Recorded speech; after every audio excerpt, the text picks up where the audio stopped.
Hello dear viewers, support me by subscribing to my channel and share my video if you like it, and also make sure you comment your thought. Now let's start the video.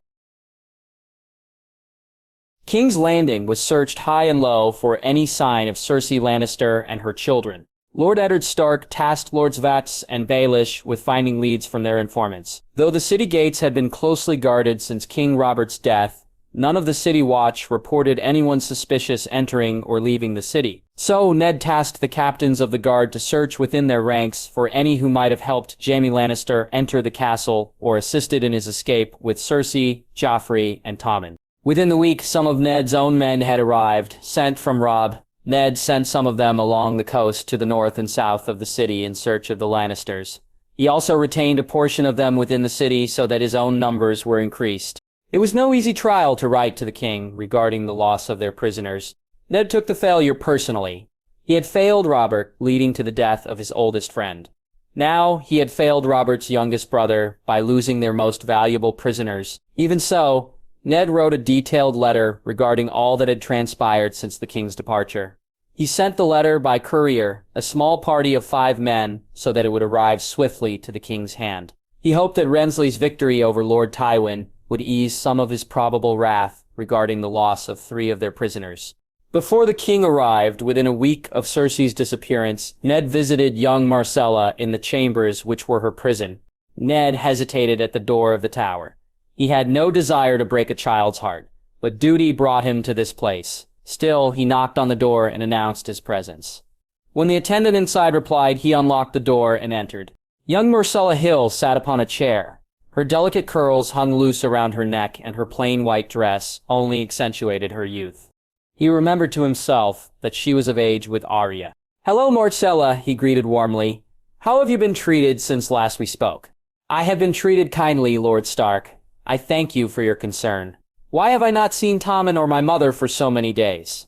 He seated himself facing her and asked her handmaiden to wait in the adjacent room. "I have come to speak with you about them." Her eyes widened. Afraid. He wished that he could allay her fears, but knew that he needed to tell her everything.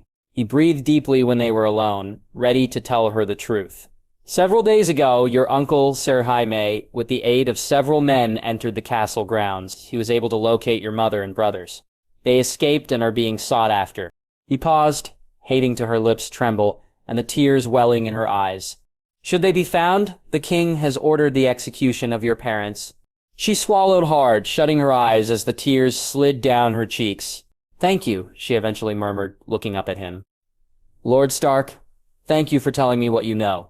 He laid a gentle hand on her arm. "Would that I did not have to give you such dark tidings. There is more. Your grandfather, Lord Tywin, was slain in battle.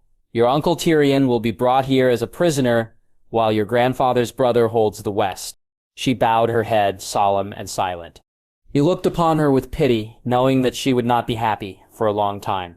"Is there anything that you want sent to you, or anyone?" She forced a trembling smile. "Anisse, my nursemaid. Can she be sent to me?" He regarded her kindly. "I will send her to you. If there is anything you need at any time, send for me." She nodded her head vigorously. "I will, my lord." He stood, readying himself to leave.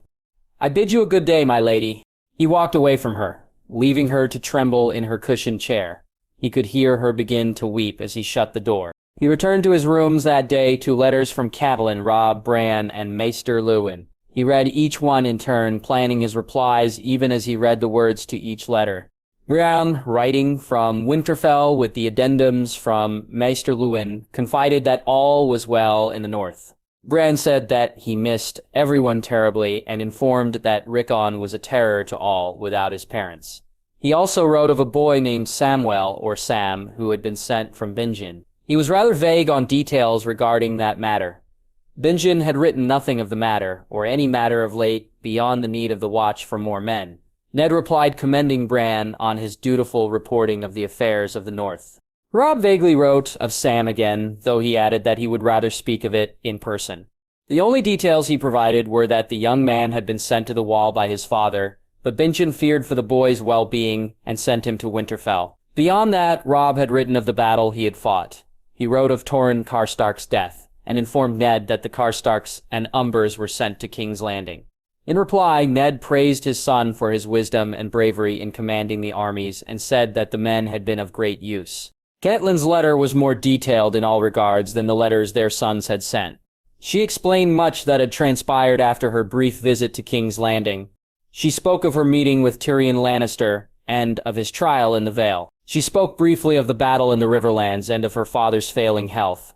He replied to her shortly and quickly, asking that she and Robb come with haste to King's Landing. He also sent orders regarding where his various lords should report now that some hostilities were seemingly at an end.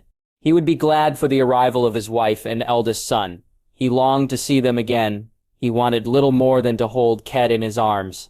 Shortly before King Renly arrived, after all leads on the location of Lord Tywin's twins dried up, Ned received a short missive from Lord Beric Dondarrion stating that Arthur was well and that Jon was mending from the wounds which he had received during the battle. They would be traveling to King's Landing at a relatively slow rate to accommodate the wounded. Ned thanked the gods that the boys were alive and well. The king returned to the city with fanfare and cheering in the streets. The streets were lined with citizens shouting praises for the king's victory. King Renly, victory, down with the Lannisters, long live the king. The people threw flowers along the king's path, welcoming him home. The inhabitants of the Red Keep were just as welcoming, cheering praises to their victorious king. Once he was settled, Renly was quick to call his counselors together so that they might brief him on current events. One by one, they filled him in on the state of the realm, including the lack of leads on the whereabouts of the Lannister twins. When their briefing was finished, the king dismissed them all for the evening. Late in the morning, the following day, Ned met privately with Renly in the king's study. When Ned arrived, he saw the young man whom he had helped name king seated behind a large carved desk. Various missives were strewn haphazardly upon the surface. Renly looked up at Ned and smiled tiredly. "I can see why my brother preferred to avoid matters of state," the king began. "Though after my own taste of war, I do not understand why he preferred war to politics. I think that I would rather pour through hours of tedious debate than to strike a man dead upon a sword." Ned's smile was wan. Robert was always happier when busy with his hands rather than his mind. Rosierly laughed lightly in response. "That is very true. I wonder at times how it is that the gods made three brothers who are so different. One from the other, though I suppose one could say we three are all unbending in nature." "One could make that argument, your grace." He laughed again, brief and good-natured, while he asked Ned to be seated. "My brother Stannis has yet to submit. I fail to see what he hopes to gain. He has no allies. Your wife's sister has finally pledged the loyalty of the Vale. Aside from my brother, only Balon Greyjoy has not declared for me. We received no replies from Lord Balon during your absence. Perhaps when his son Theon arrives with my wife and heir, he may be of use in that matter. Perhaps he may. I thank you for that suggestion." Ridsley stood and paced to the window of the chamber, looking across the city, which was covered in a rainy haze. "I do not know what to do about Stannis. Nothing will placate him, to be sure. Yet, can I move against him? My niece is my only legal heir, and I have no desire to harm her. Nor would it be wise for me to kill my only family. The realms may bend to me now, but I am no fool. If I show weakness, they will strike me down." "You could treat with Lord Stannis, your grace," Ned suggested, pensive. "Offer him Storm's End, his birthright." The man was unbending, but could he be swayed to peace? "A reasonable suggestion, though my brother is not known for his reason, merely his resolute nature. I shall consider what you have said." Resolute returned to his seat. "The loss of Sir Shainmie and Lady Cersei is troubling as well, though I should have expected no less from him. I do not anticipate much issue from Lord Cavan, not while I hold his firstborn and so many others in his family. I regret that my people have not been able to find them," Ned offered. Rosierly waved away the issue. "I doubt they remained in Westeros long, though I shall offer a reward for their capture and return. For the time being, I am content to keep our hostages well treated. I have even sent Lord Tyrion to visit Morcella. Does your grace think that wise?" "Wiser than forbidding it. I have no ill will toward Morcella or Tommen. Had Joffrey been less petulant, I would have no ill toward him either. For a time they were my brother's children in my eyes. Now that I have so many Lannisters in my keeping, I will show them kindness, so that I may win the West. I do not trust Tyrion. He is clever, shrewd, and assuredly holds grudges. He is watched carefully. The kinder he is treated, the more malleable he shall become. They and Lancel are my keys to the west. Lord Stark. The other hostages are scarcely worth the cost to feed them, but they are Lannisters, and our peace treaty stands. The king smirked. I want every report they write to Casterly Rock to sing my praises, so that in time peace will hold sure. That is very prudent, your grace. I am glad to hear your agreement, he said with a smile. Then his countenance darkened. Your son, Jon, saved my life. He threw me out of the path of a charging spearman on horseback. He took the spear in his side and hit his head against the ground.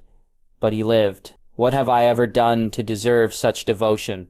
Robert could inspire that when he was younger. Even Stannis could sway men to hold Storm's End longer than any reasonable man would. But men, I have done nothing to gain the love of the people. Dorne chose me to avenge Axlia. Highgarden chose me for the sake of Loras and their own ambitions. You chose me as the most expedient choice, as I am certain Lord Tully did. But Jon, all I did was give him a position in my guard, and he risked his life to save me. Valor inspires loyalty, your grace. Lead the people well, and they will stay true. I am gladdened to hear that my son acted valiantly your behalf, and that he survived. Ned shook his head, in fear and wonder. Would that I could take some credit for Jon's merits, but he is of Dorne, his mother raised him well. To be sure, she deserves much praise for her sons. To Jon himself, I plan to bestow many honors. I will knight him and give him lands and titles. All must see how well I reward acts of fealty. Ned bowed his head solemnly. Thank you, your grace.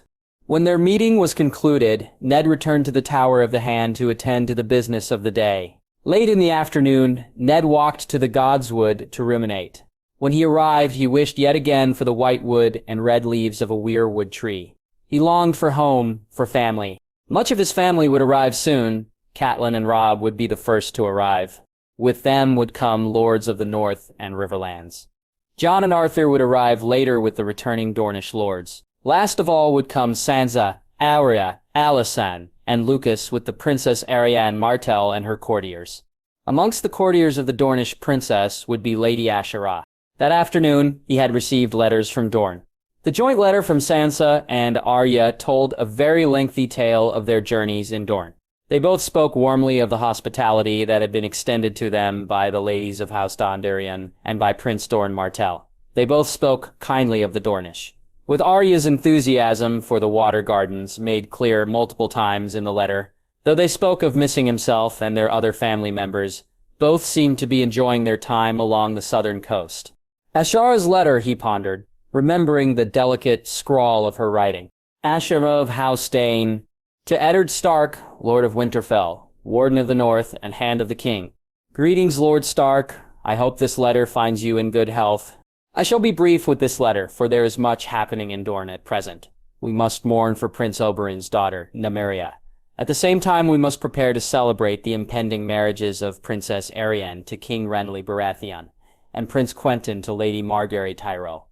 Would that mourning and celebration did not hold hands one with another? I know this war and the pains of your household are much for you to bear as well. Being the hand of the king while at war must also be a troubling endeavor. I hope that your leg is healing well. We have just received word from Lord Beric Dondarrion that Jon and Arthur are safe. The terror I feel for the danger they and my nephew have faced. To know that Jon could have died. I know that Beric spared me the details of his injuries, but I also know when information is being withheld from me. Regarding Jon, I had a conversation that went poorly with Axian. I shall speak with you on that matter when we are all at King's Landing. I shall be attending my lady, the Princess Arianne, for a time after she is made Queen of Westeros. I will be arriving with your daughters Arya and Sansa, as well as our children, Alysanne and Lucas. I shall look forward to seeing you again, Lord Stark. I also believe that your children shall all delight to see you. Until then, may the old gods guide your steps. Sighing, Ned resigned himself to the future.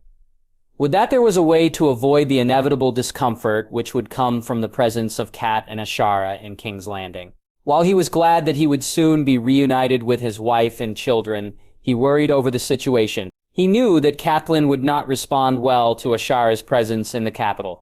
He found himself dreading her arrival, not desiring the added stress her presence would guarantee. He also feared Ashara's words regarding Jon. Did Achilles-san know the truth? What madness would lead Ashara to tell their daughter about Jon? While he had no notion of what his children would think of one another, he was happy that he would see all of his children, save Bran and Rickon, at the same time. He wanted to see them, all of them. He did not want to be parted from them again. Eventually, he pushed himself from the ground with his cane and began to walk back to the Red Keep. They would all be here soon, no matter what he willed. He told himself to hope for the best, though he could not shake his doubts. Catelyn Stark laid her riding gloves upon the smooth oak dressing table of the chambers which were hers within the Tower of the Hand. The rooms were spacious and well lit. Upon the walls were tapestries, woven with scenes of maidens dancing in sunlit meadows. She smiled tiredly, glad to be at rest again. She walked to the nearest window, taking in the sight of the castle and city below. How long must they stay within the city? Would Ned wish for her to return to Winterfell? She did not wish to be parted from him again, nor did she desire to leave her youngest children without a parent for many more moons. Nearly a year had passed since Bran had fallen, nay, been thrown from the broken tower. She needed to be with him. She wanted to be home, with her husband and their children. She laughed lightly. When had Winterfell become home? Riverrun had been her home once, but having left there so recently, she knew that Riverrun was no longer home. She did long to return to Riverrun again. On the journey home to Winterfell, she wanted to see her father again before he passed from the world, a time which would too swiftly come. With a weary sigh, she turned from the window to face her room. The chambers she had been given were vast and luxurious. The attendants of her household were working busily to move her trunks and robes to their respective rooms. She wished to see Ned, but he had been in meetings since long before her arrival. Ned had sent Lord Umber and his men to escort herself, Robb, and Admir into the city. While Cat and her brother entered the city, Robb and some of their men were still beyond its walls. Unfortunately, her firstborn son would have remained outside until the direwolves could be safely housed.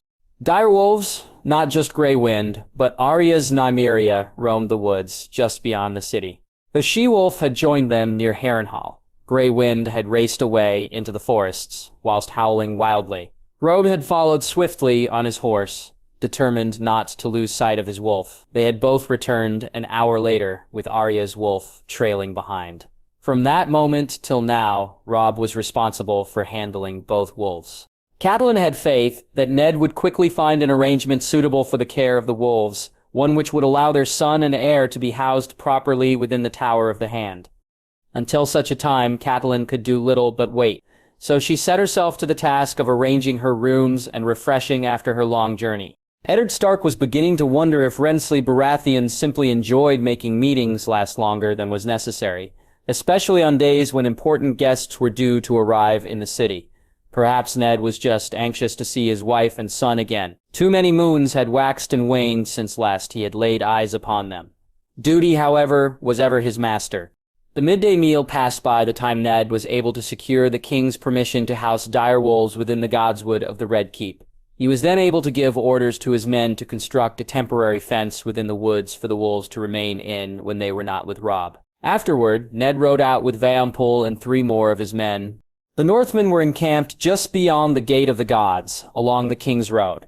The encampment was small, only a dozen or so tents, full of men eager to be housed within the city. As soon as the men saw him, they bowed at once and welcomed him heartily. Ned dismounted and welcomed each of his men warmly, glad to see so many who were well and whole. Ned was directed to Robb after a few minutes of greetings.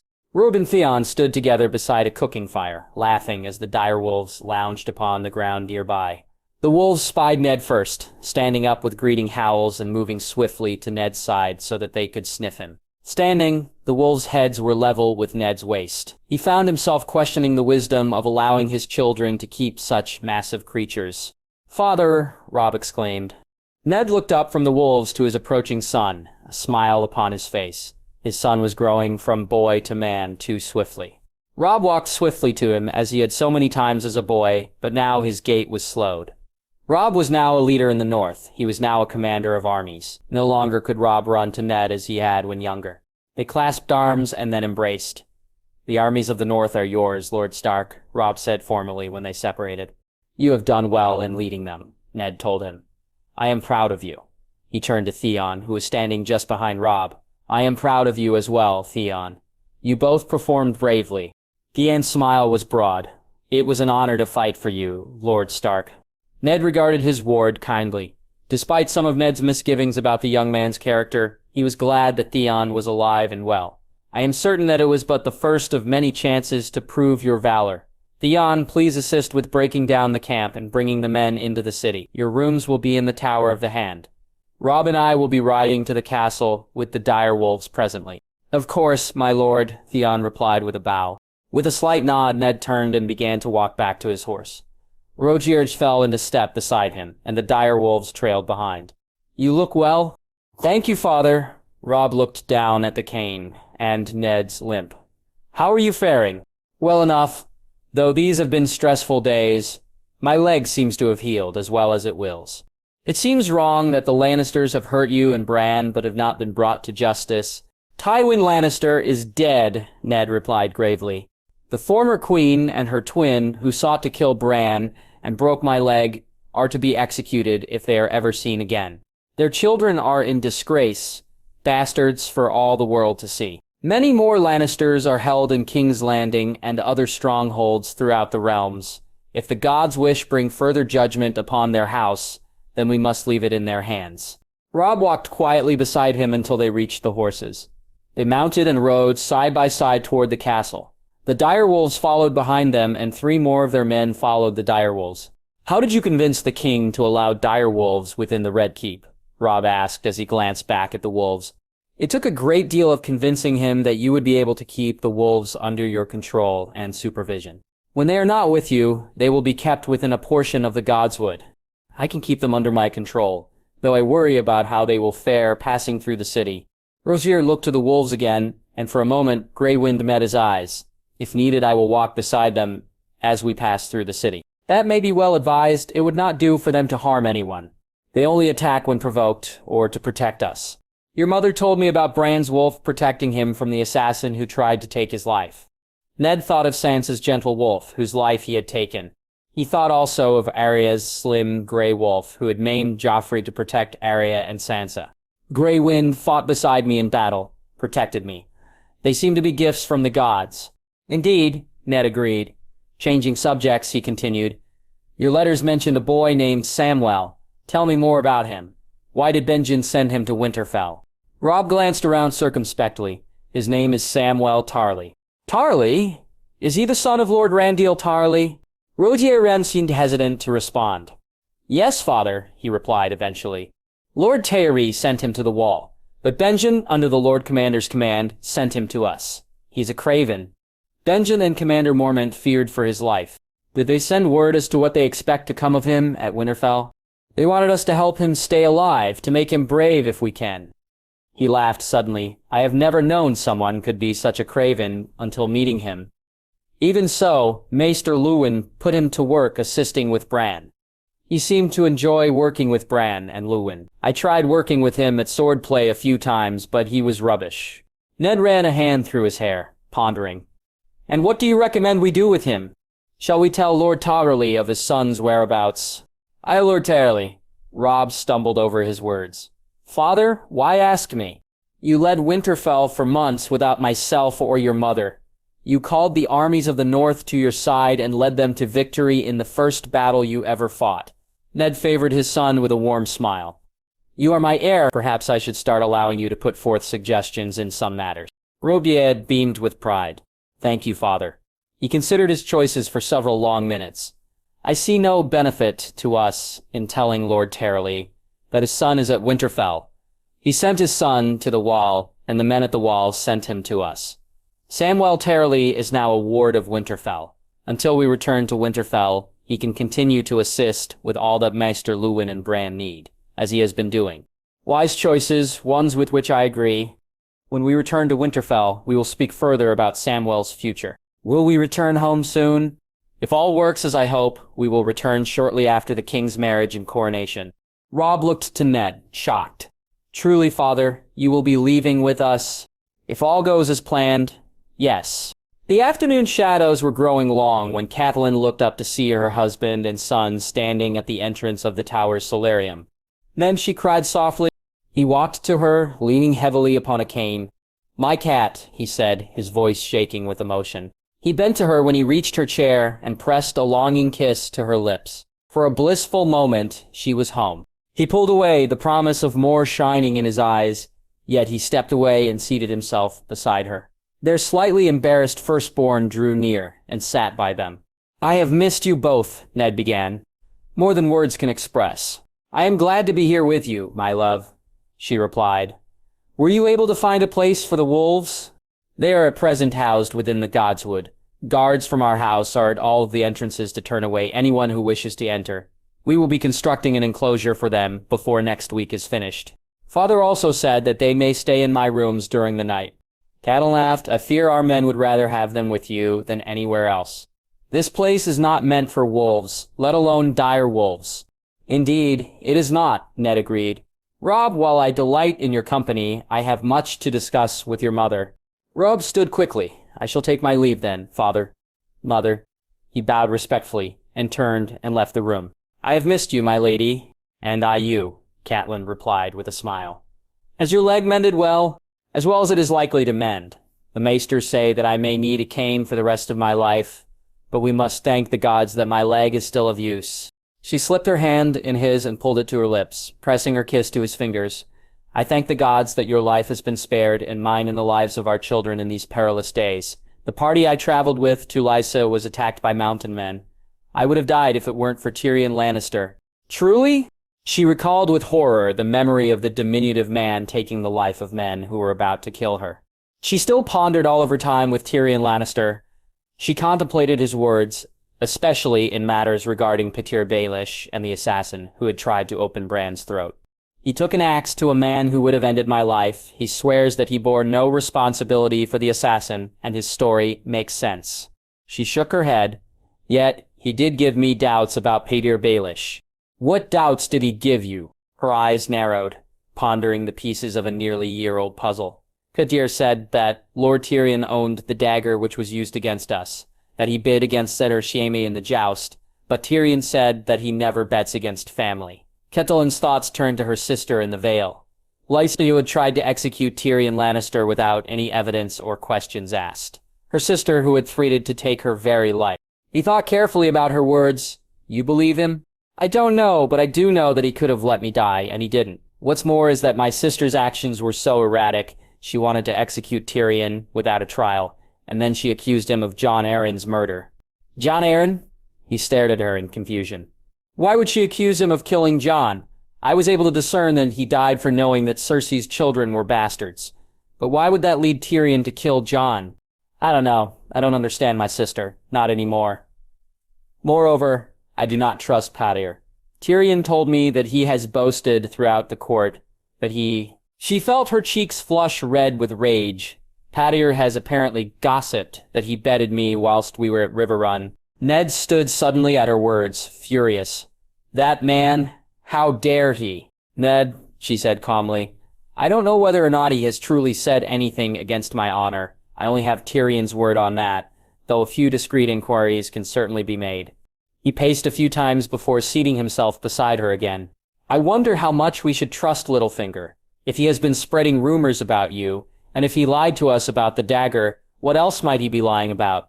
We must take care with him, more than I have already. The world has changed so much in this past year, but still I cannot help but worry that we may never know who tried to murder our son." "Yaxley Lannister threw him from the tower," Ned said with a sigh. "But we may never know the answers to Littlefinger's lies, or your sister's strange accusations, or even learn why a catspaw was hired to murder our son. I wish it were easier to discern why all of these events have transpired. As do I, but we must move forward, as we always have." Speaking and thinking of their son brought Catelyn's thoughts around to her daughters. "Where are Sansa and Arya?" "In Dorne," he confessed. "I sent them south with Lord Beric Dondarrion. At Blackhaven they entered the custody of the ladies of House Dondarrion. They later traveled to Sunspear and the Water Gardens, where they had been under Prince Doran Martell's protection." "Why, Doran?" Her voice shook against her wishes. "I needed them to leave the city swiftly. Lord Tywin's armies moved in the north, and no ship was readily at my disposal, so I had to entrust them to the south. Lady Ashara's children were here as well. Jon and Arthur came for the tournament, and Oxlam came with Prince Oberyn. It made more sense to send them away together. She released his hand and drew her hands together. She was glad for the safety of her girls, and yet pained at the reminder of Ned's bastards. Have you heard from them? Yes, my lady, they are doing well. They will arrive in a few weeks with the Princess Arianne. He hesitated. There is more. Lady Ashara will arrive as well. She will be attending Arianne. Catelyn's blood ran cold as ice. She pressed her lips tight together and looked down. She jumped at the gentle touch of his hand upon her wrist. Cat, he soothed. Were it my will, she would not be here with us. She shook her head, pulling her hands from him. You say that now, but will you say that when you see her? Will you send me home so that you can live here with her? A sob escaped from her lips as she stood and wiped away her tears. He walked to her and held her, though she fought at first to break from his embrace. Shiss, my love, I will never send you away. I have already informed the king that I want to return to Winterfell. He plans to ask Lord Mace Tyrell to be his hand after the coronation and the wedding. The king's attentions will turn to his brother. Once matters regarding Lord Stannis are settled, we will go home. Together. She looked up at him, not quite trusting his words. You would give up your position? My position has brought me much distress. I have the king's favor and trust, but the cost has been high. I feel as though I am failure. More days than not. I am of Winterfell. I know the North and I understand its people. I cannot make the same claim of the South or of Southern politics. I will be glad to leave King's Landing when the time comes. How did you get the king to agree with your desire to leave your position? He smiled. It did not take much convincing. He knows that the Tyrells wanted their daughter to be queen, but instead he chose Arianne Martell over Marguerite Tyrell. Making Lord Tyrell hand of the king is a conciliatory gesture. But to have a presence here at court lends strength to our people. Ned. He seemed to be careful in choosing his words. The North will not lack position, Cat. I will be sure to choose loyal lords who will serve our interests here. She studied him shrewdly. What aren't you saying? He hesitated, casting his gaze away from her for several long minutes. Ashara living at court means that her children will live here as well. Jon is serving the king as part of his guard, and has been doing so since shortly before the recent battle. Ned, she pulled away, would you place your bastards ahead of your true-born children? Sansa was to have been queen. He was angry, hurt at her accusation. I am looking out for the welfare of all my children. Sansa will marry well, and if it pleases you and Princess Arianne, she can serve as one of her ladies. Robb will one day rule the North. His place is there. Rickon is too young to be parted from home. He will need us to return to him. Arya might do well here in the south after a few more years, but is presently too young to serve as a lady to the queen. Bran, his voice caught. He closed his eyes and breathed deep before looking to her again, pain in his eyes. We will see what can be done with Bran as he grows. He was not meant to live the life the Lannisters have forced upon him. He took another shaking breath before continuing. Lady Ashara's children are my responsibility as well. Jon and Arthur have been able to make themselves known to the southern nobility as talented fighters and must use that to establish themselves. They are nearly men grown and will need to find their own paths. They, along with Alysanne and Lucas, have no share or part in the inheritance of our children. I have planned and will plan their marriages and see them established here in the south. Our children must be established in the north, with their own people. He stepped toward her again, and embraced her. She was stiff in his arms, conflicted by the many emotions she felt. I do not like this, Ned, she whispered, shaking. I fear the threat these children are to our children. I fear that you will love them more than you love my babes. I love all of my children, Cat, he told her gravely. The children I have with you and the children I have with Ashara are all my children. I have kept myself from them for nearly 10 years out of respect for you and our children. They will gain no power in the north, and they will be wedded to bastards of good birth, but they will never know the honors of your children. What if the king decides that they should? She shook her head, stepping back from him again. The northern lords would never accept them. He gently touched her cheek. I will allow no harm to come to our children.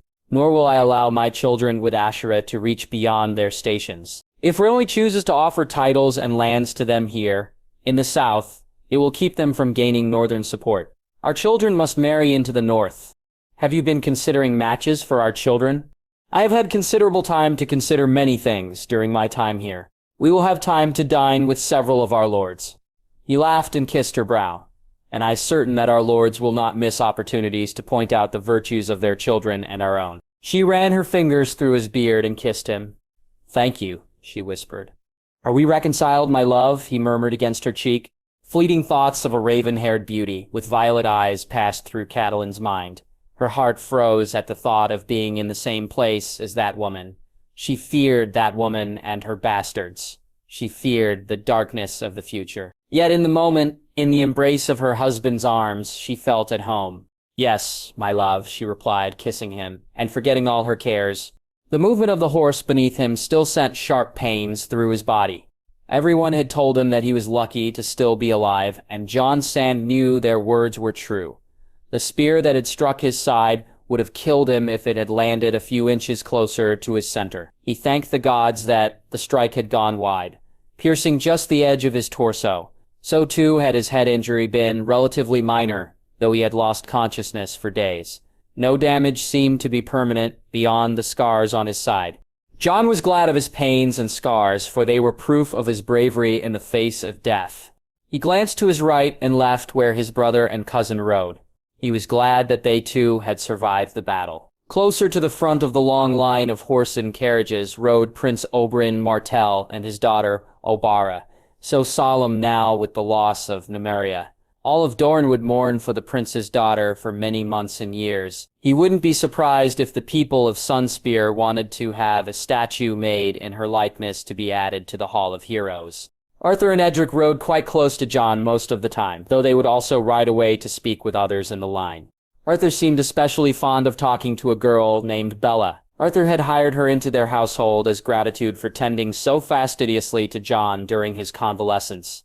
It had taken Arthur no small effort to convince Lord Beric to allow the addition to the household. Jon wondered what their mother would think of such a questionable addition, but Arthur had reasoned that with their winnings from the tournament they could buy a small shop within King's Landing to establish their own household, and thereby avoid the need for their mother's approval. Establishing a place of their own was a tempting idea and had many merits.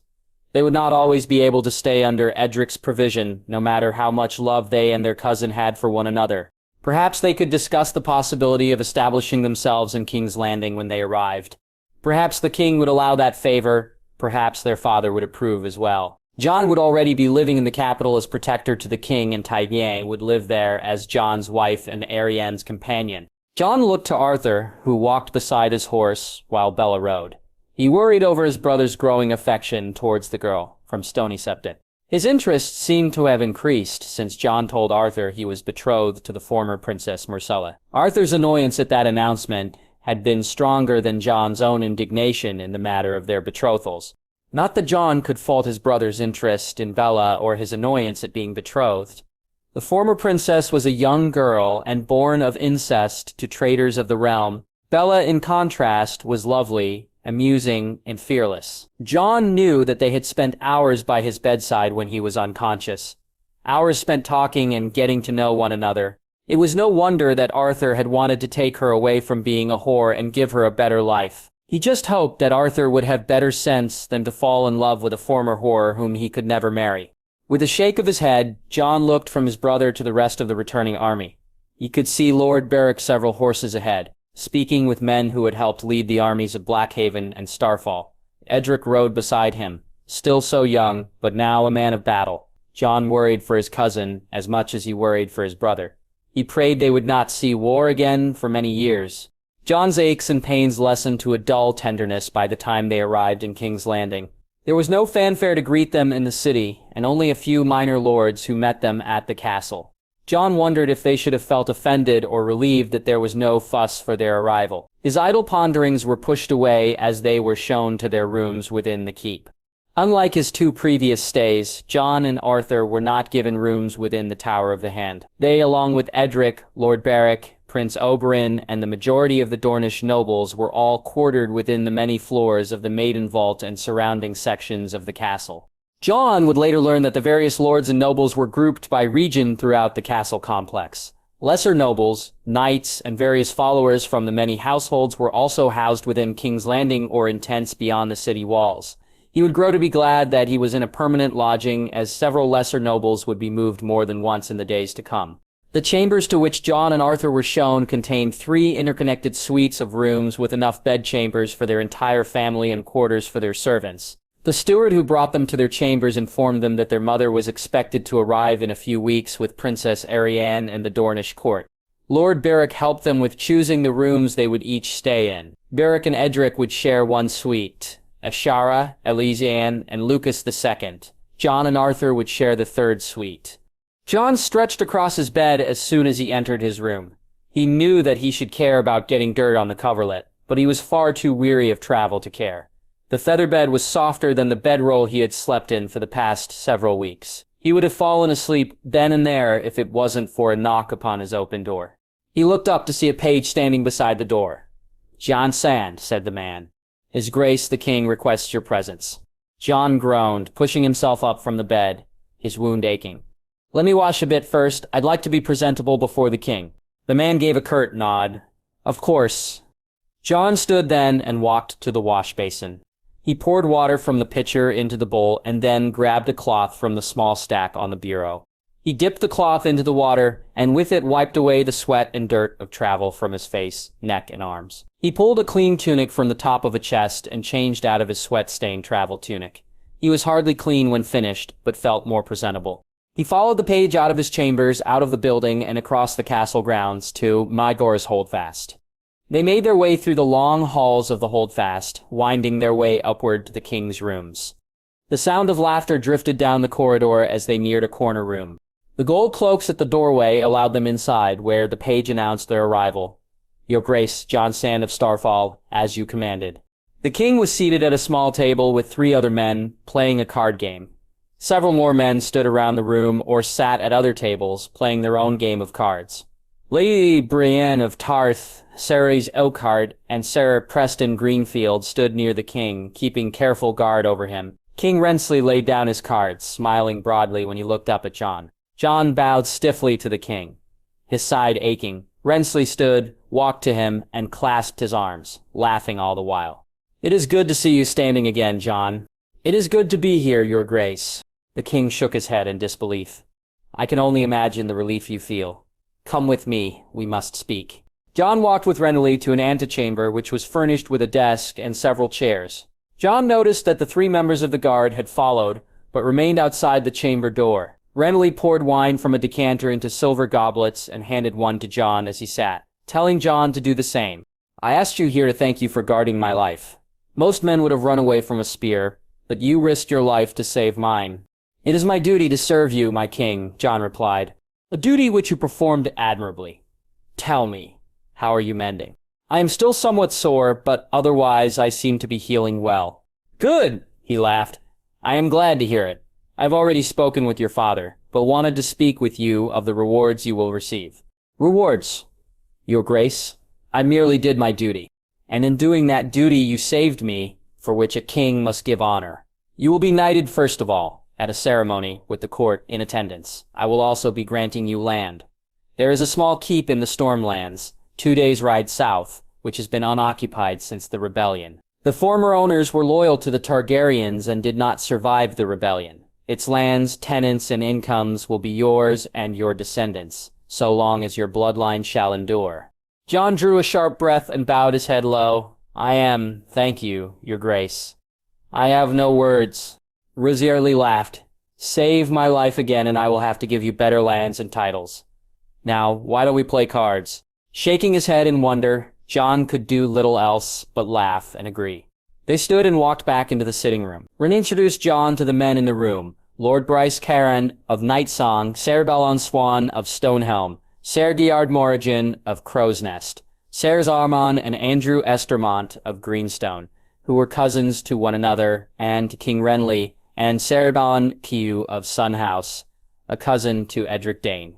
The men greeted Jon warmly, welcoming him into their games of chance. "The last time I saw you," Saruman told Jon as they played, "you stood as high as my waist. Now look at you, taller than me and a hero of war." Jon smiled. 5 years is a long time. "It's not so long when you are older than a pup," Lord Caron said, laughing. "That pup saved the king," Sir Andrew chided. "Be quite a day when we see you do the same." "May we have no need of such a battle," Sir Mon added. His sentiment was met by cheers throughout the room.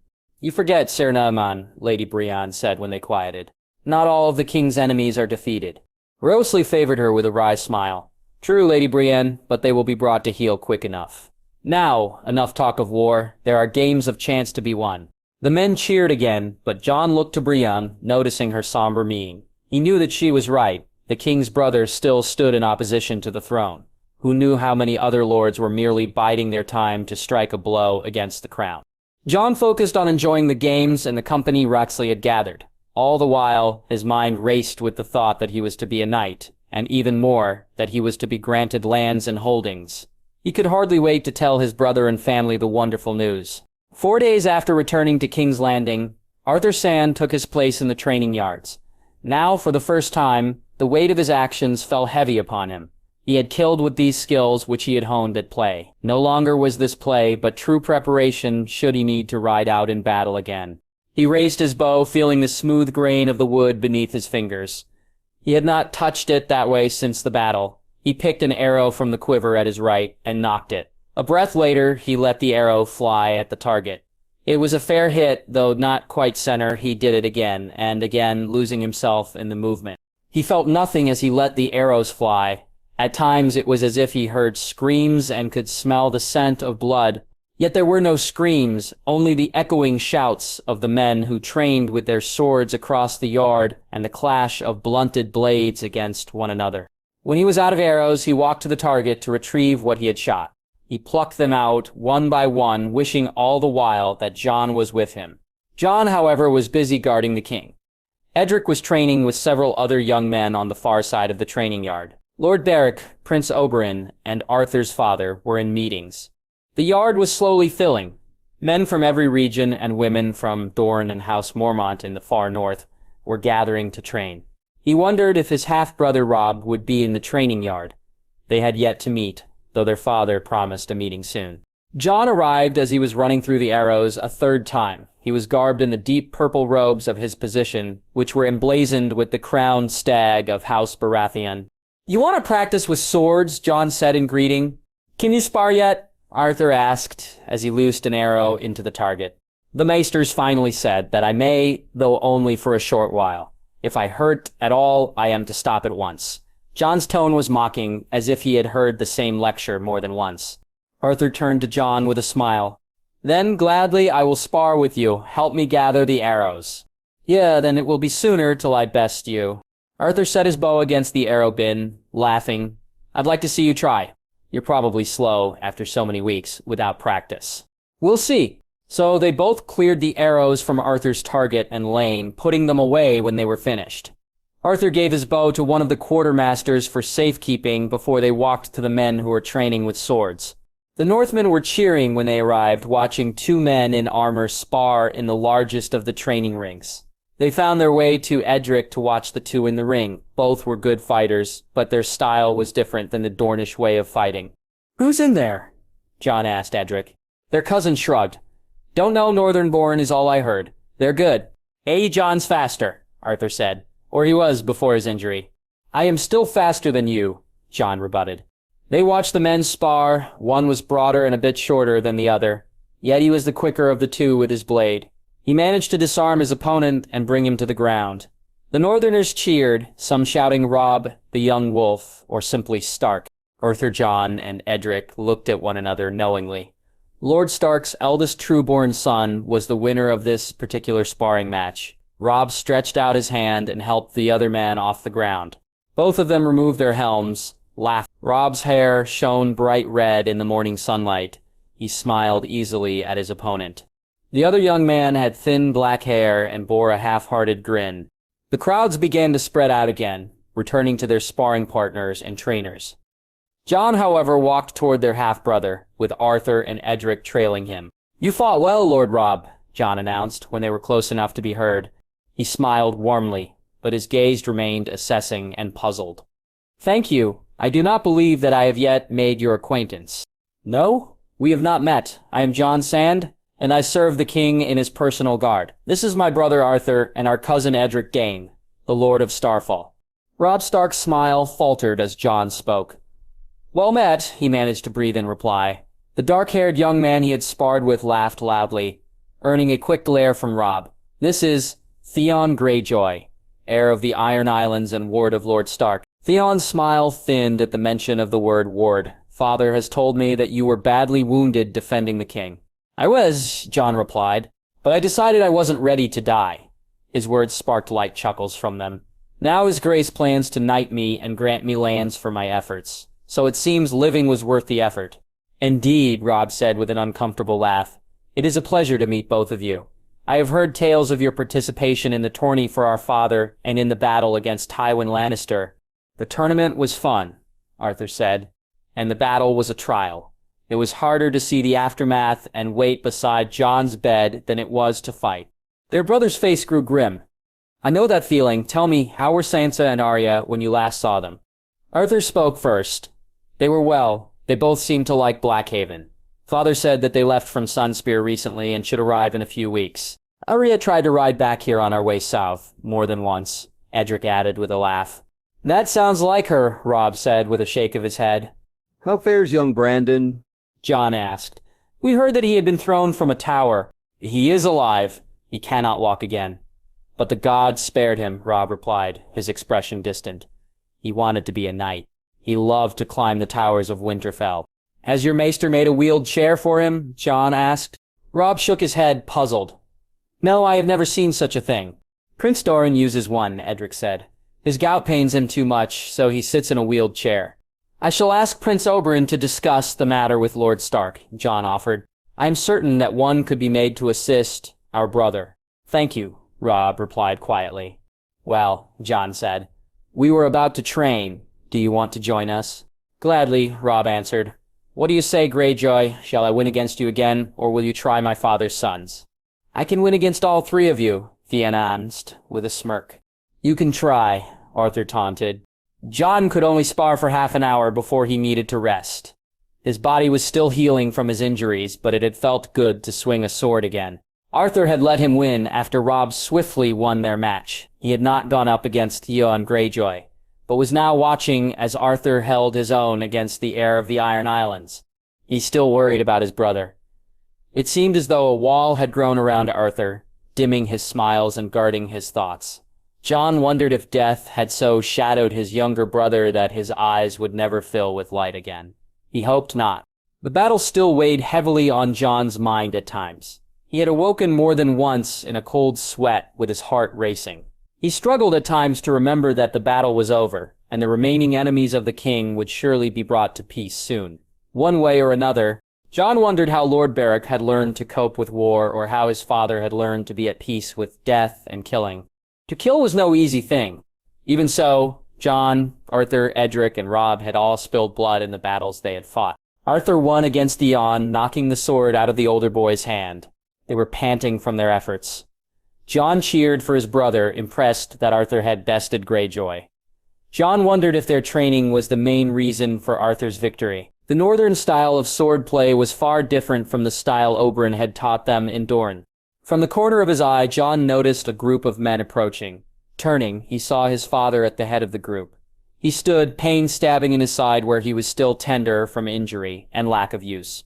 Robb stepped forward, a broad smile on his face. Father, he called out. Their father smiled back, and at once Jon felt a flash of anger and jealousy. 15 years without a father, years which Robb had spent with him. Robb, younger than Jon, had been the one to hear their father's instruction. He had been the one to feel their father's embraces and affection. Jon moved beside Arthur and laid a hand between his shoulders. At once tension faded from his brother. They should have had time with their father, just as Robb had experienced his whole life. Good day to you, their father said when he was close. How has training been today? Training has gone well, father, said Robb. I won against Jon. Are you well enough for training? Lord Stark asked, concerned. Yes, Jon replied. The maesters have allowed me to train so long as I rest often. They think that training will help my muscles heal faster.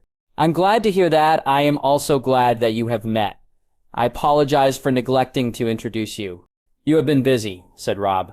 The matters of the king are important, Jon added. Indeed, their father replied. Speaking of the king's matters, Theon, your presence is requested by the king. Eileen will take you to him. Theon stumbled over his words. Of course, Lord Stark. He inclined his head to Lord Stark briefly before he walked to the quartermasters to remove his training armor and practice sword. As he was walking away, their father spoke again. I am proud of you. He looked at each of them in turn. The three of you rode to war years before I ever saw battle, and have returned alive and whole. I thank the gods that you are all here. Thank you, father, they all murmured. My duties to the king are ended today, and as such I want to take the three of you into the city. Truly, father, Robb asked, excited. Aye, he replied. I think that a few hours in the city would be a good way for us to get to know one another. It sounds like a good plan, Jon said. Arthur murmured his agreement before Jon continued, though I should like to change from my uniform. Their father nodded in agreement. Very well, I will send word to the stables to prepare our horses, and we can meet there in an hour. More notes. So, some comments.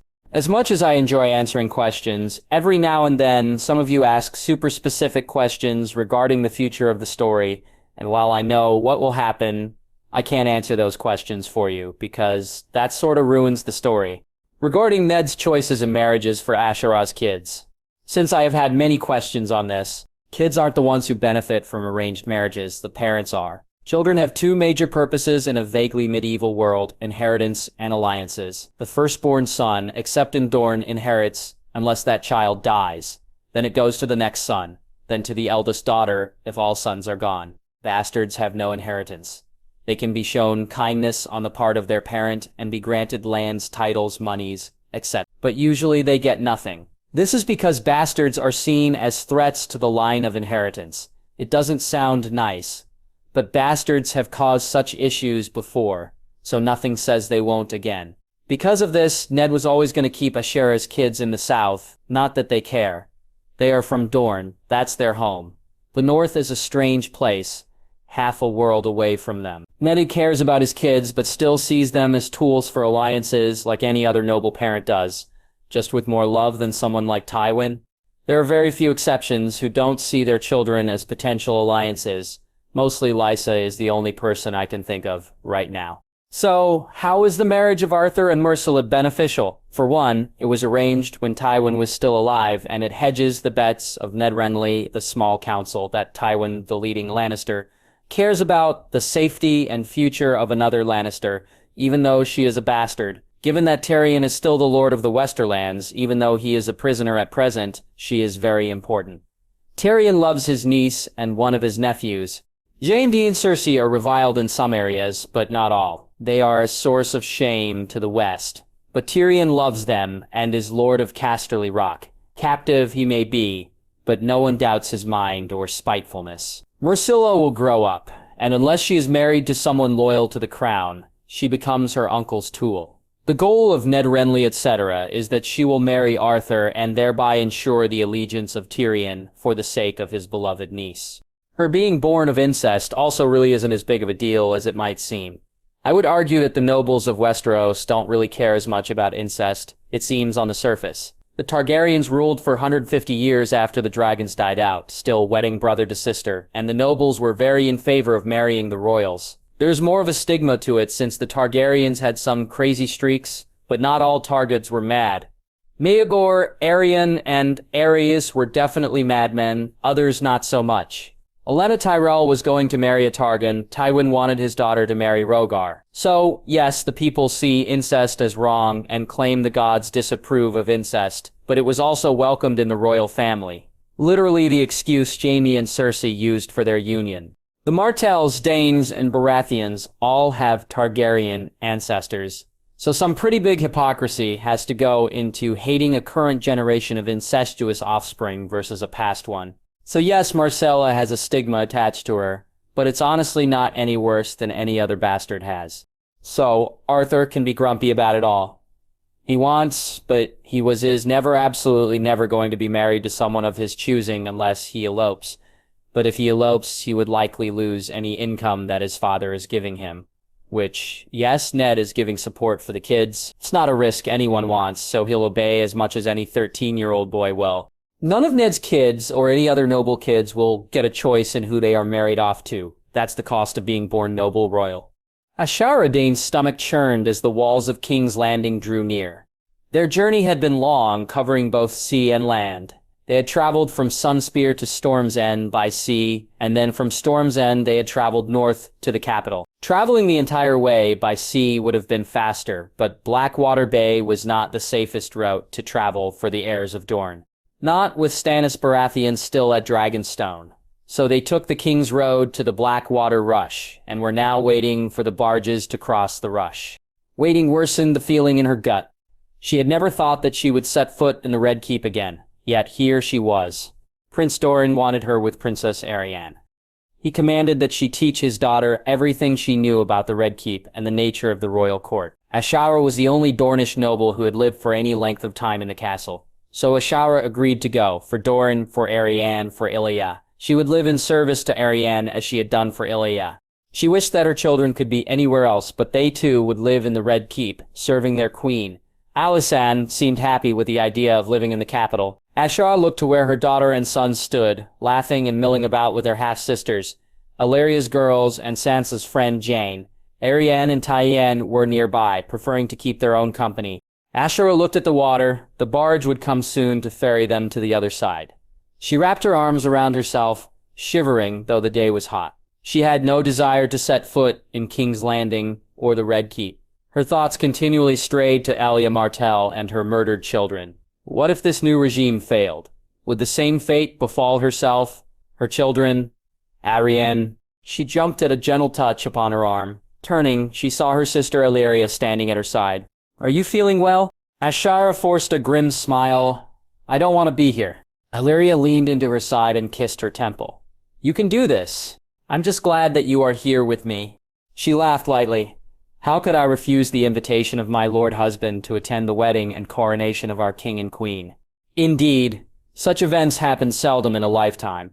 Illyria's eyes followed Ashura's stare, settled upon Princess Arianne. She took Ashura's hand in her own and squeezed. "Her fate will be a better one than her aunt's. I pray the gods that it may be so. Try to have faith in the peace that has been won." Ashara smiled wanly and smoothed stray strands of hair from her sister's face. "Oh, to have your faith in the world. You did once."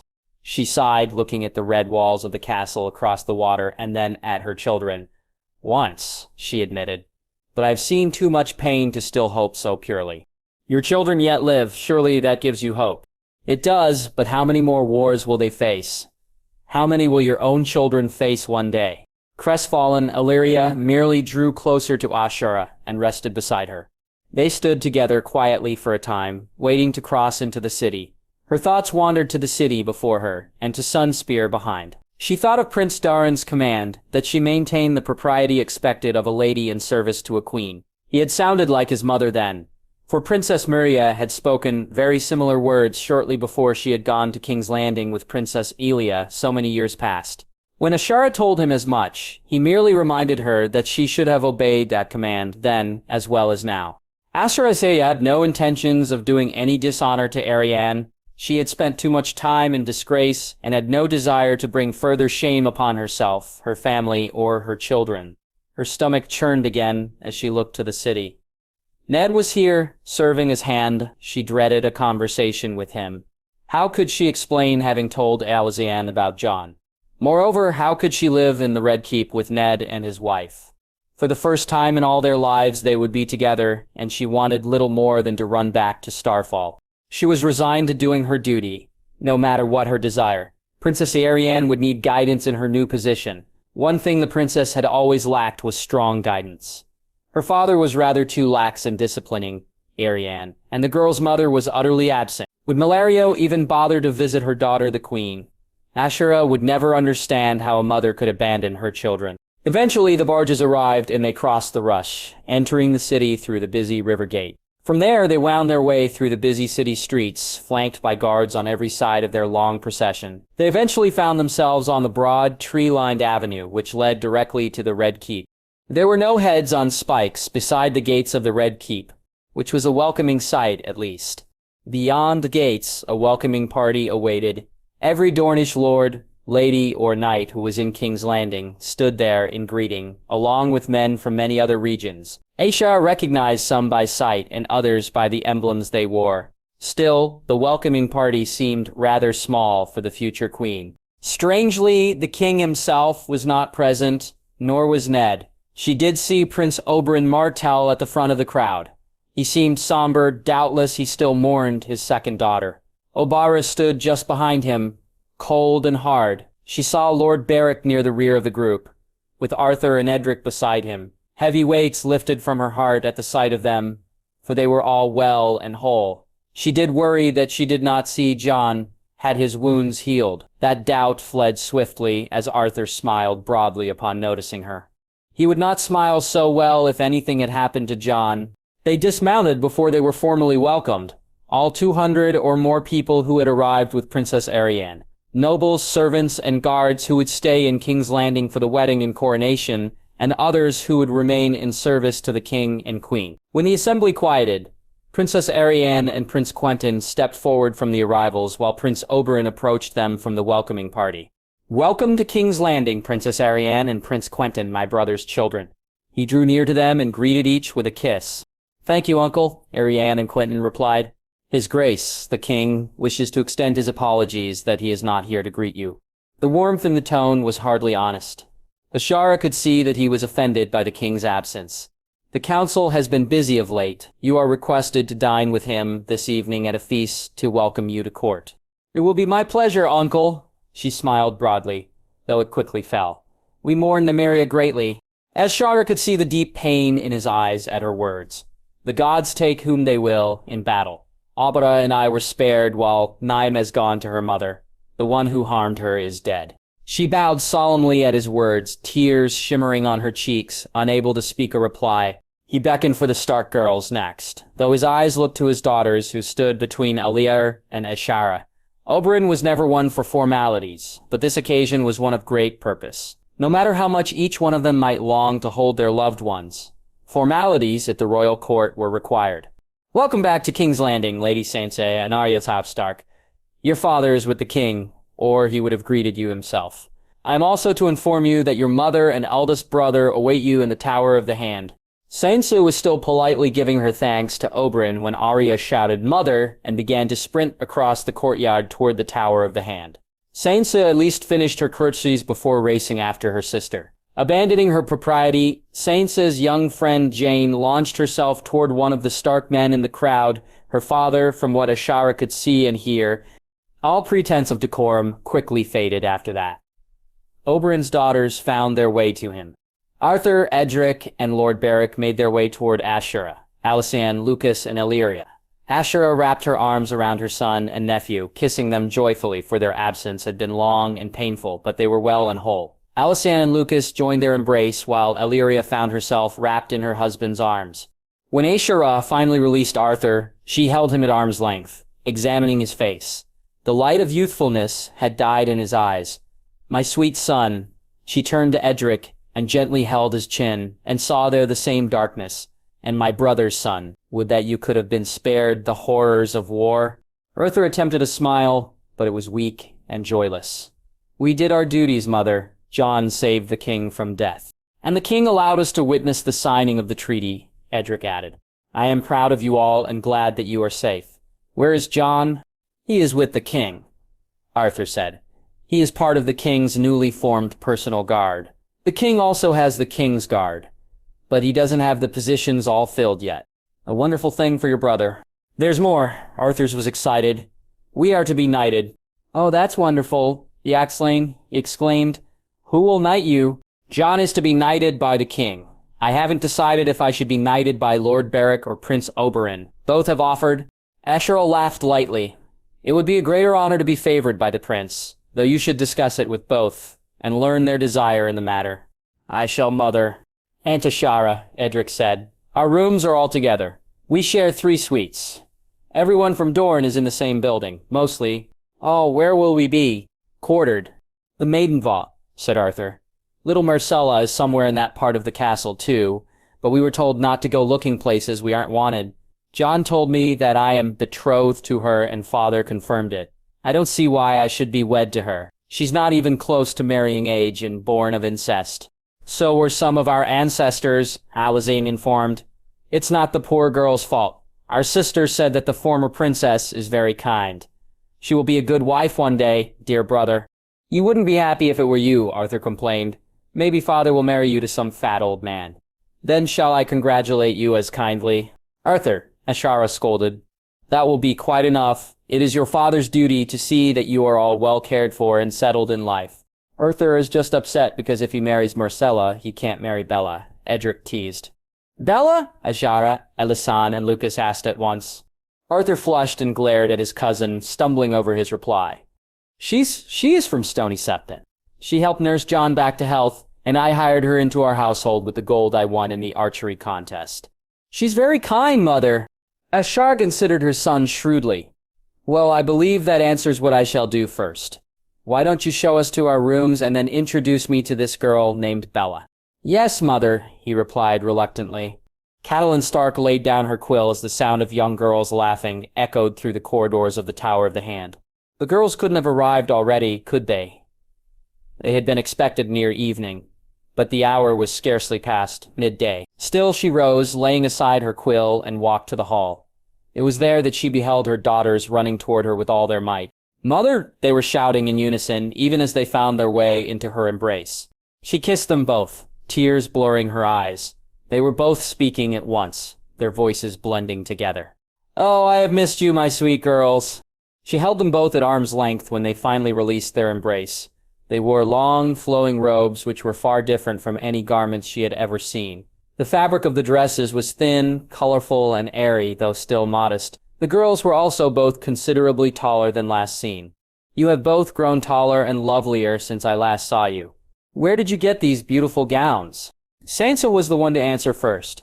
Princess Arianne and Lady Ashara were both generous in giving us anything we needed during our time in Dornan. Lady Ashara Dayne, now Dondarrion, gave me a lap harp before we departed from Blackhaven. Catelyn felt her blood run cold at the mention of Lady Ashara. Yet she could say nothing to her girls of that, not when they had clearly been so well treated. We must be certain to repay them, may their kindness. Of course, mother, Sansa replied. Where's Robb? Arya asked excitedly.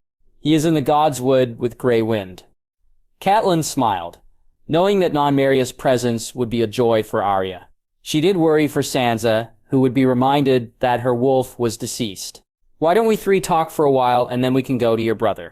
The girls agreed and settled themselves in the sitting room where Catelyn had been writing. She called for a servant to bring refreshments, while the girls began to regale her with tales of the almost year since they had departed from Winterfell. Our half-brothers came from Dorne to fight in the tourney as mystery knights, Sansa said once the tale reached King's Landing. Your father mentioned that to me, Catelyn replied. He told me that they and your half-sister helped with your departure from here. They did, Arya agreed, but I tried to ride back to father. They made her ride double for days so that she stopped trying to flee. I only stopped because I didn't know how to get home. We were guests at Blackhaven after that. Arthur, Jon, Edric Dayne, and Lord Beric Dondarrion left very shortly thereafter. But Alysanne remained with us. Lady Ashara and Lady Alyria arrived later with Lucas. He looks like Bran, mother, Arya said. Well, a little, he also looks like Lady Ashara. Arya quieted then, chewing her lip anxiously. Sansa looked to her, seeking, Mother, do you want us to hate them? Catelyn's heart ached at the questioning gazes of her daughters. I would have you hate no one, my dear girls. Hate is a poison which will only harm you and any who would seek to love you. Neither girl seemed particularly assured. Arya was the first to speak again, her brow furrowed. Don't you hate Cersei and Jaime Lannister for hurting father and Bran, or Lady Ashara for having children with father? Catelyn chose her words carefully. I am angry with the Lannisters for the actions they took against us and would see them brought to justice. As for Lady Ashara and her children, I do not hate them, nor do I wish for you to hate them. I leave it to you to pursue friendship with them, if you so desire. Rhea's face scrunched in confusion. But you don't like them.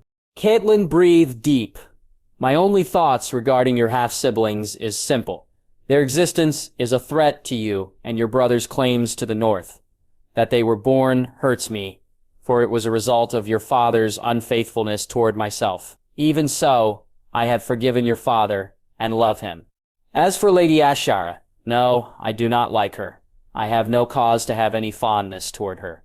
Even so, I do not hate her, nor would I wish for you to hate her. They were all quiet while the girls processed her words. It was Sansa who broke the silence. Mother Lady Ashara told us of how she and father met. She said that maybe one day we would understand, maybe we will one day. Perhaps not, but she did tell us that we do not have to like her, only to respect her as our elder. I would have you do the same, sweetling. Catelyn smiled then, lightening the mood. Can you tell me of your time in Dorne? Ya grinned broadly. Oh, it was wonderful. And hot. They gave us new dresses there, so we would not die of the heat. I played in the pools at the water gardens with the other children. Sansa spent time with the ladies and in the gardens. She also got seasick. Sansa glared at her sister. Only going to Sunspear. They gave me ginger to eat on the way to Storm's End, and I wasn't sick then. Well, I am terribly sorry to hear that your stomach doesn't enjoy traveling by sea, sweetling. Did your travels fare well otherwise? Yes, mother, they both said. Catelyn stood, smiling happily at her daughters. Well, shall we go see Robb? Her words were met with approval from both girls. Sansa said with a smile and a yes, Erzia, a shout, and her nearly bolting from the room. Catelyn laughed, shaking her head. So long had passed since last she saw her girls. Lest they were just as she remembered. They left the sitting room and walked to the gardens so that they be reunited with Robb and the direwolves. The trees of the Godswood kept the paths in cool shade. Many residents of the Red Keep were strolling along the paths or relaxing in beneath the trees. Further along the path, northern guards were posted to turn back any curious eyes who might be seeking the direwolf pen. Each of the guards greeted Lady Catelyn and her daughters warmly and courteously. Some welcomed Sansa and Arya to King's Landing, glad for their health. At last, they arrived at the gate of the pen, where they were greeted by the sound of two wolves howling in welcome. The girls turned to their mother, eyes wide. Two wolves? Sansa asked, confused. Nymeria, Arya gasped, dashing toward the gate. The dire wolf was yelping as she scratched at the gate, impatient as ire for the barrier to be moved away.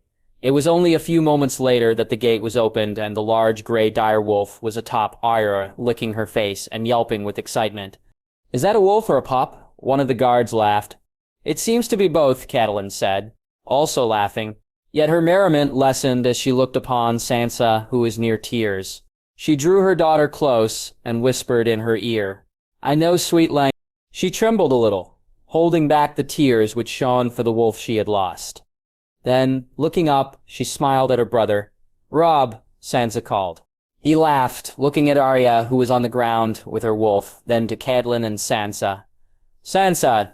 He embraced her when he drew near, lifting her slightly off the ground. I've missed you, he said. He turned to Arya, shaking his head with a laugh. I've missed you too, Arya. At his words, she stood and launched herself into her brother's arms.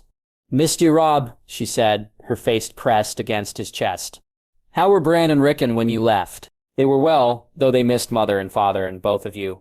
We shall see them again soon, won't we, mother? Sansa asked as she turned to Catelyn. Relatively soon, she replied. We must stay for at least the wedding and coronation. Afterward, we must await your father's plans. Ordya chewed her lower lip, pensive. Will we leave Lady Ashara's children behind? Catelyn pursed her lips, looking at the three sets of young eyes watching her. She was unsure what she should say or how to speak her mind in this matter. Your father will be the one who decides this matters, she eventually replied. Let's not dwell upon those matters and instead enjoy the afternoon together. Your father and I will be attending a welcoming feast for Princess Arianne this evening, so we only have the next few hours together. Why don't we take the wolves for a walk? Robb suggested. Will they behave with all the crowds? Sansa asked. They should, he replied. Grey Wind hasn't caused any issues, and Nymeria should behave better now that Arya is here. Sansa nodded solemnly. Lady was well behaved too, she whispered. Robb laid a comforting hand on Sansa's shoulder. Maybe Grey Wind and Nymeria will have a litter of wolf pups, then you can have a new direwolf. Catelyn gasped. You can't breed them. Why not? Arya looked to her, challenging. For every good, sensible reason Catelyn could think of against breeding the direwolves, she could also think of many positives. While the direwolves were massive, fearsome beasts, they were also incredibly loyal. Bran would have died without Summer, and Grey Wind was ever Robb's defender. She sighed, knowing she would lose this war. But perhaps she could delay the inevitable victory of her children. King's Landing is no place for direwolves. The three children reached the same conclusion at the same moment. Does that mean we can, at Winterfell? Catelyn tried to hold back her laughter. She loved seeing her children's excitement. You will have to see what your father thinks. But I do believe that if your wolves continue to behave that you will approve. When the children finished celebrating, Catelyn walked with them and the wolves through the gardens and courtyards. Catelyn was glad that she now had 3 of her children close. Her heart ached for the day when she would be able to see all 5 of her children together again. But for now, she was content. The rooms to which Ashara and her family had been assigned were vast and beautiful. She had never spent much time in this section of the castle, which was a great relief. No uncomfortable memories haunted her here, for which she was grateful. True to her words, she had scarcely entered her rooms before she had the girl Bella brought to her. Arthur led her to the drawing room, where Ashara waited. She noticed the other 3 children standing behind Arthur and Bella, watching with curious eyes. "Children, leave us," she said, and shut the door. Arthur cast a final pleading gaze toward her before closing the door, leaving Ashara alone in the room with Bella. The girl, to her credit, didn't look back. Instead, she spoke up. "You asked for me, milady." Ashara quirked a brow at the girl's manner but made no comment regarding her conduct. She was young and low-born. Ashara had no expectations of propriety from her. "My nephew seems to believe that my son is fond of you. Naturally, I am curious about you." She took a seat and motioned for the girl to sit. Bella sat across from her, much more delicately than she expected from a common girl. "What do you wish to know, milady?" "Everything, though. First, tell me how you came to be a maid in my household." "Well, that's easy enough. When the battle ended, men came to town asking for maesters, herbalists, anyone with a mind to help, really. There was some coin in going. So I went. I don't know much about medicine, but I knew enough. Clean wounds, change bandages, place herbs beneath the tongue to chase away fever. Same as anyone knows, truly. The maesters said I listened well, so they took me to help with the more important wounded, tended to your son, Jon, and talked to Arthur while we waited for him to better or worsen. He asked me to come back with him, and I agreed. Better life here, cleaning linens, washing clothes, and dusting the furniture, than back home." "What did you do back home?" She looked down, hesitant. "I was a whore." Ashara felt herself recoil. "You are barely a maiden." 5 and 10, milady." Ashara shuddered, which the girl noticed. She continued with anger and determination. "What else is the daughter of a whore to do?" "I weren't born in a castle, ne'er saw one till I came here either. My mother died. I have no family. Mom always said that I was King Robert's, but the word of a whore means little. Should she have sent word to the king saying that he had a bastard girl to care for, you think he would have listened if she had?" She regarded the girl carefully. She was lovely, and certainly had the Baratheon look. But she was also right. She had no options in her home. "So why did you come here?" Bella laughed lightly. "Arthur is sweet. He sought to rescue me and offered me a job. As I said, it's better here than it was there. And your intentions toward my son? I have none, milady. Oh, he's fond of me, to be certain, but he's no notion of what to do or say beyond that. It's sweet, truth be told. I've never had a man or boy just fancy me without trying to bed me." Ashara smiled wanly. "Nothing good will come of a liaison between you and my son." The girl cast her eyes upon the floor. "I know, milady, I have no desire to ruin the station which I have been given. But," she pressed her lips together, suddenly anxious. "Arthur doesn't sleep well. He cries out and thrashes. Sometimes he wakes, eyes wide open but seeing nothing. Some hear it, but what can they do? Waking terrors after seeing death and killing isn't uncommon. He watched a girl die. Nymeria Sand was her name. He killed people in the battle. He sat beside his brother's bed for days. So I took to sleeping beside him. Nothing improper, milady, just laying there. It seems to calm him." Saprede swallowed hard, feeling a hard lump in her throat. Why had her son been forced to endure such horrors? "Does Lord Dondarrion know that you do this?" She hesitated, yet again. He found us the one morning. He was unhappy to be sure, but his ire faded when we told him what we were doing and why. Ashara rested her face in her hands. She wanted to weep for the days of innocence lost. She brushed away the tears which threatened before looking up at young Bella. I do not know if I should be angry or grateful. She felt herself shaking and breathed deep, attempting to steady herself. You must be discreet. Were we in Dorne, I would have fewer concerns regarding your presence, but we are under far more scrutiny here. No one can see you coming to or leaving my son's chambers, and no one can know what you did before coming here. Lie about your past, but make it a convincing lie and tell the same lie every time. Thank you, milady, I will. She looked as though a heavy weight had been lifted from her. I shall tell everyone that my father owned a tavern and that's where I lived and worked till my parents died. Sounds likely, and I can spin a tale quick enough to sound true to most folks.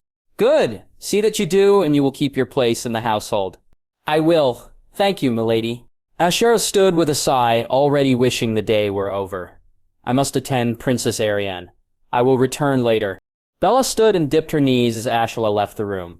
She saw the children standing in the next room. Looking at her curiously, she walked to Arthur and embraced him, kissing his cheek. She stays, she murmured as she looked at his eyes. Thank you, he replied, visibly relieved. She pulled away from him and forced a smile. Now Ajax and I must see if Princess Arianne requires us. I expect that you can handle the rest of our things being settled. Yes, mother, said Arthur. Satisfied that all would be well in her absence, Ashara and Elise left their rooms to seek out Arianne. Ashara and Alysanne arrived at Princess Arianne's chambers within Maegor's holdfast to a steady stream of attendants moving in and out of the rooms. They were carrying and unpacking the many chests of clothes, jewels, and other finery which belonged to the future queen. The queen's chambers, where Arianne was being installed, were surpassed in size only by the king's, so far as Ashara had heard. She had never been in the king's chambers and had only been in the queen's on 2 prior occasions. Inside the rooms, Ashara saw Arianne and Tywin laughing together as they looked at the view from the balcony. Illyria Sand was busy instructing the servants where various chests were to be placed, while her daughter Ilya was busy opening the wardrobes and dressing table drawers to see if they held anything of interest. Good afternoon, Lady Ashara Dayne, Illyria said in welcome, loudly enough for Arianne to hear. The Princess of Dorne and her cousin stepped into the room, smiling. Lady Ashara, are your chambers to your liking? They are lovely, my lady. Thank you. My sons are seeing to our belongings. What do you think of the castle thus far? Arianne gazed around the room briefly before laughing in wonder. This feels like such a strange dream. Dorne was mine, but now Westeros will be mine. Her levity fell, and she shook her head. This should have been Elias and Aegon's and Rhaenys's. Dare I ask where they died? Ashara closed her eyes, remembering her friend. Her tone was flat and hollow when she spoke again. They say that Elia and Akazan were killed in her chambers while Rhaenys was in Rhaegar's room. Those rooms are on the opposite side of the holdfast. Do you know if they... She stumbled over her words, likely thinking of the horrors which had been inflicted upon her family. Do you know the status of those rooms? Have they been cleaned fully? Illyria walked to the princess and affectionately stroked her hair. I am certain that the rooms were cleaned after the war ended. However, I will ask about those rooms and ensure that you are not disturbed by them. Rhiannon looked up at her, smiling tremulously. Thank you. Look, Elia exclaimed, popping her head out of the wardrobe she was inside, and shattering the morose veil which had fallen in the room. A dragon pin. It was at the bottom of the wardrobe. Illyria walked swiftly to her daughter and pointed to the floor. Illyria, get out of there. You are an attendant to your cousin, the soon-to-be queen. You must not act like a foolish child. He actually climbed out of the wardrobe, frowning. I'm not acting like a child. I just wanted to see what was here and had to climb inside to get the pin. It's a Targaryen crest. The girl held out the pin and dropped it into her mother's open palm. Illyria studied the pin, turning it over in her fingers, before giving it to Arianne. I wonder how it got in there, Arianne pondered. The wardrobe has been here for many years, Ashara replied. It very easily could have fallen from one of Queen Rhaella's gowns, and been overlooked by Cersei Lannister's attendants and any thieves who came after the castle was sacked. What was she like? Arianne asked. Queen Rhaella? She was sad, Ashara answered. I only saw her smile when she held her grandchildren. I am to be queen, the princess mused as she touched the pin delicately. I do not want to be like Rhaella, always sad, wedded to a madman. Nor would I want to be like Cersei, angry, spiteful, and adulterous. Yet how can I know who to be when I scarcely know my husband to be, and he did not have the courtesy or grace to greet me? What will the people think if I am so insulted on my first day here? Ashara walked to her Yan and gently touched the girl's cheek. She was fiery, this princess of Dorne, more like Oberyn than Aelia or Dorne. Yet it was Aelia the realm needed now, a gentle, quiet, level-headed strength. You must be strong, you must be dutiful and gentle, but you must never bend or break. You are Dorne, my princess. Thank you, she replied, smiling weakly. I wish my mother was here. I wrote to her, but replies from Norvios take so many months. Perhaps she will come to you, Tydane offered. She will want to see her children again, and she will especially wish to see you as queen. Arianne turned from Ashara to Tydane and rested her head against her cousin's arm. Perhaps she will. She looked to Ellaria and Ashara. I am so glad to have both of you here. It is a pleasure to serve you, my lady, Ellaria replied. It is an honor, my princess, said Ashara. Is there more that you will need of me today? Arianne shook her head. No, thank you, Lady Ashara. Actually, I would like for you to remain here to help me prepare for the welcoming dinner. Tyen and Aya, I will have you remain as well. It will be my pleasure to be here with you, my lady, Alice replied. Then you may both retire for the evening, Lady Ashara, Mistress Ellaria. Ashara and Ellaria bowed respectfully to their lady in parting, and then kissed their daughters farewell before they left the rooms. Ellaria took Ashara's arm as they walked through the corridors of Magra's Holdfast. Ashara was glad of a welcoming companion in that place. The princess seems to prefer younger companions, Ellaria said. Ashara laughed, light-hearted. Youth often seeks youth. Not all of her companions will be as young as our girls. Young noble women from Dorne to the north will send their daughters to be ladies of Arianne, and some women who are older, such as us, will attend her as well. But you know how she is, always listening to whomever she likes best, rather than the people who truly are the best for her. Ashara frowned. I know. You fear for her. How can I not? Ellaria gave her arm a squeeze. Oberyn was struck between relief and terror when he knew that I was bringing the girls to him. He doesn't want us here, and yet his heart longs for them. I cannot blame him. I am here less than a day, and I wish that I were home, safely with my children at Starfall before all this wretched nonsense began. Is it truly that bad? Inexplicably, Ashara began to laugh, thin and weary, though it sounded. My sons and nephew went to war, and yes, by the grace of the gods, they live, but I think of all they saw and endured, and she gasped for breath, aching for her children. It breaks me.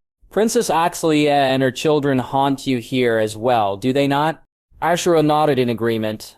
I have thought of little else since I saw the walls of the city in the distance. I cannot imagine that it is easy for you either, with Oberyn having lost Nyme on top of his hatred of this place. He is distant again, Ellaria replied, somewhat detached. It reminds me of how he was after the rebellion. You helped him through that, Ashara consoled. You can do it again. He needs you. He needs you as well, she replied quietly. He welcomed me to his rooms shortly after our arrival, which I expected, but when we parted, he asked for me to talk to you. To me? Ashara turned to look at the other woman, puzzled. Ellaria raised an eyebrow, incredulous. When he is like this, he prefers you. Oh, she breathed, feeling a little foolish. We never talk about this arrangement, you and I. Ellaria did not remove her arm, but her voice went flat. No, we never have. I always feel that I am an intruder in your life when it comes to Oberyn. There was a strangeness in Ellaria's eyes as she replied. For years, I was terrified that he would stay with you, marry you even. You have known one another since you were children, and you are trueborn. He could marry you today, and none could contest the match. When my girls were born, I began to feel safe, though still I feared his love would wane. You know he has never been one to stay with anyone for long. Still, he always returns to me and you. I think that our Viper is afraid that if he loves one person too much, he will lose that person. So he keeps us all at arm's length. Ellaria's words sensed to Ashara's. Ever since his father died and his mother remarried, he had always been fearful of death. He had loved Anem's mother, no one doubted that, but her death was another step toward his coldness in love. When his mother died so soon before Elaia and her children were murdered, his affections were lost to most everyone, except for his family, Elaria and Ashara and her children. Even so, the love he showed was stilted and often possessive. "He fears loss," Ashara said simply. "I feel that fear myself." "Will you go to him?" she asked. Ashara smiled sadly. "However, can I refuse him? If you say that he needs me, then I shall go to him. Where are his rooms?" Elaria told Ashara where the Viper of Dorne's rooms were located, a few floors and halls away from her family's rooms. She also learned where Elaria, her girls, Obara, and Tyenn were staying within that same part of the castle. She found herself admiring Elaria's calmness, especially when it came to Oberyn. They crossed the courtyards together, speaking of Oberyn, their children, and the future. They parted at Elaria's chambers. Alone in the corridor, she contemplated visiting Oberyn's chambers. An hour or two with the prince would surely alleviate some of her stress, or worsen it, depending upon his mood. Instead, she chose to return to her rooms, wishing to spend time with her sons.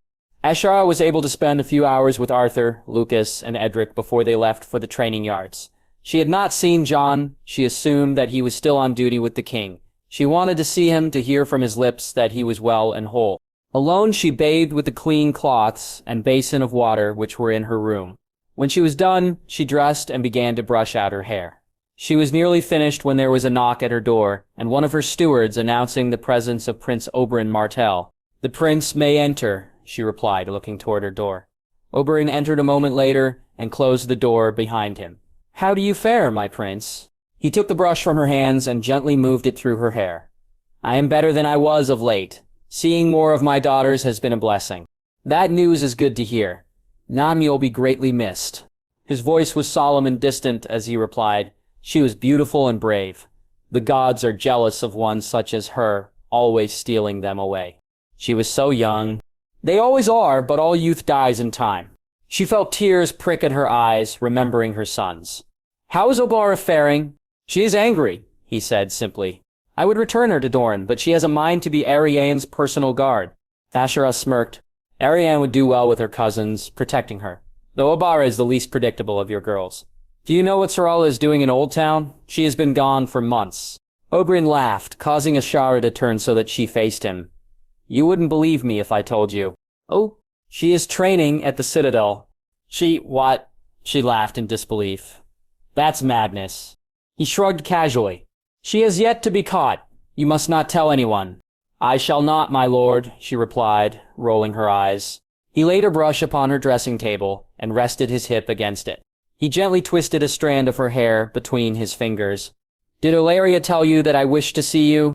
"She did, and while I entertained the idea, I chose to spend time with my sons and nephew." She narrowed her eyes at him. "You allowed my son to hire a whore into my household." "Lord Beric allowed your son to hire a whore into your household," he countered. "You still knew of it." He sighed deeply. "It mattered not to me, and still is no matter to me. You are the head of this household. Remove her if you wish. I have chosen for her to remain." "Then why do you bring this matter to me?" His tone was impatient. "She sleeps beside him?" He laughed mildly. "Why does that bother you? You said nothing when my daughter began sharing a bed with Jon. This is different. At Starfall we were safe. But here, Oberyn, my reputation has more than enough slander attached to it." She stood, shifting anxiously on her feet. "However, my trouble is not that she shares his bed, but why she does. She told me that she has terrors in his sleep, dreams of the war. I thought they would be safe for longer. I am so afraid." He pulled her into his arms and pressed a kiss to the top of her head. "I know." She looked up at him and kissed him, hard upon the lips. She sighed as he returned her kiss and pulled her close. She lost herself in his touch, forgetting everything as he drew her to the bed. Later, they lay sprawled across her bed, relaxing from the stresses of the day. "How are you feeling?" he asked as he twirled a tendril of her hair between his fingers. "Relaxed, until I begin think again," she sighed. "Do you want to attend Ariane's welcoming feast with me?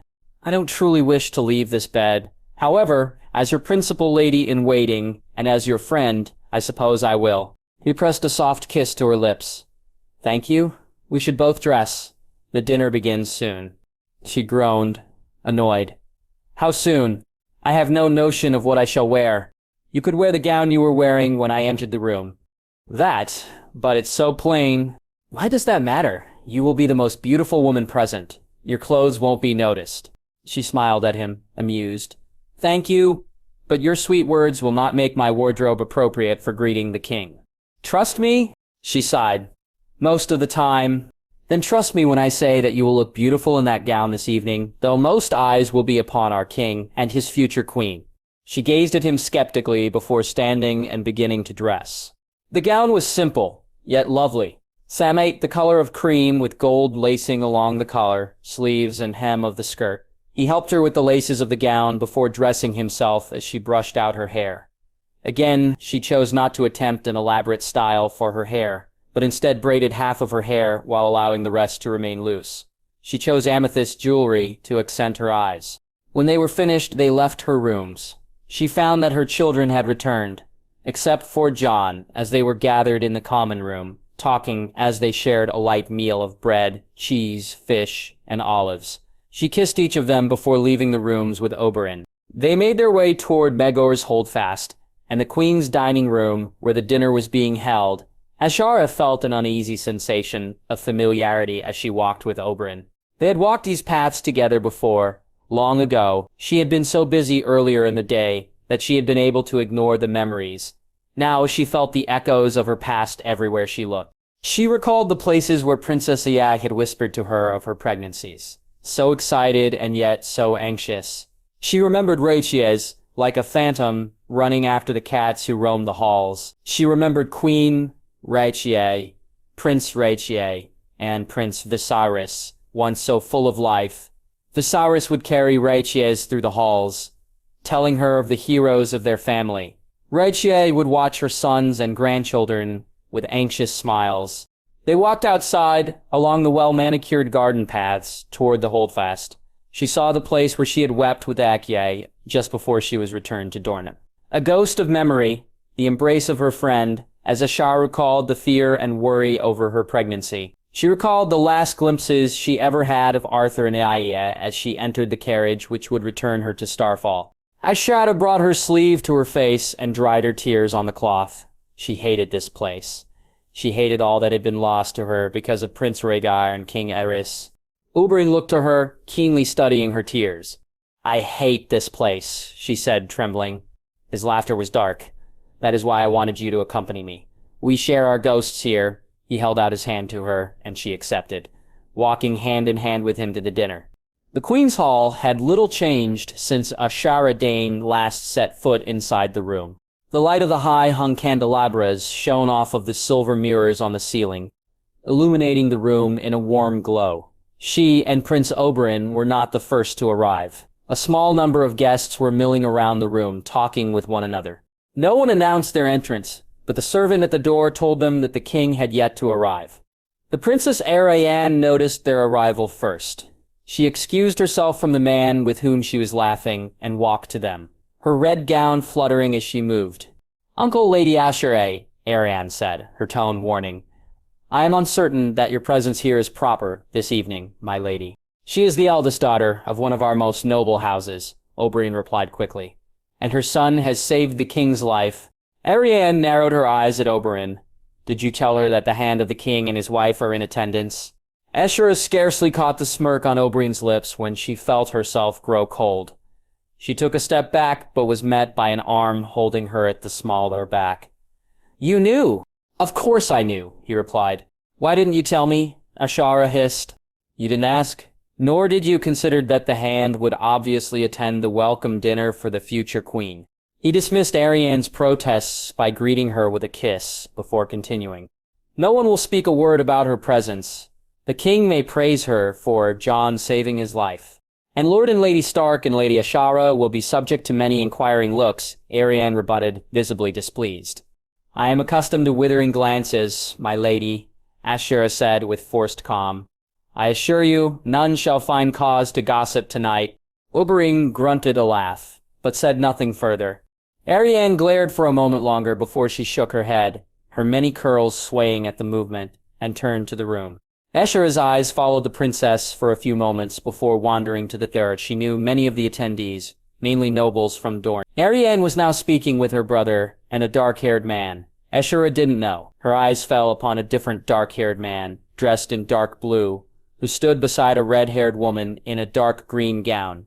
They were facing away, speaking to nobles. Ashara vaguely knew as being from the Reach and Stormlands. She knew at once who stood there. She turned, driven by some instinct to flee, but was met by Oberyn standing firmly in her way. She looked to him, pleading, "Let me leave, before anyone sees." But where would the fun be in that? "My dear, I loathe this place and this company. You can distract me and help me live up to my brother's expectations." She bit her tongue hard.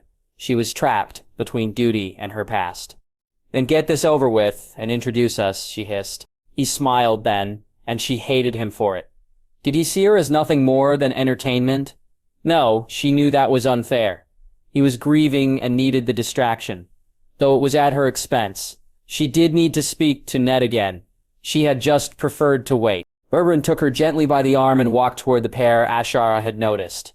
One of the men facing them saw their approach. Azandar Stadman was his name, the Lord of Broad Arch in the Stormlands.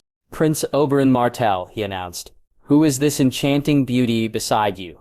The guests he was speaking with turned to face them. She saw Ned's face as he recognized her, first blank, then utterly shocked before he could rein himself into a more neutral expression. When she saw his wife's face, it was froze in some pallid, indescribable emotion between pain and anger. She could feel Oberyn's smile without seeing his face. "Lord Stadman, this is Lady Ashara Dayne of Starfall." Lord Stadman's face turned remarkably blank. He knew her reputation, it would seem. "A pleasure, Lady Ashara," he said, kissing her hand in welcome. "I believe you know Lord Eddard Stark." "The hand of the king," Oberyn continued.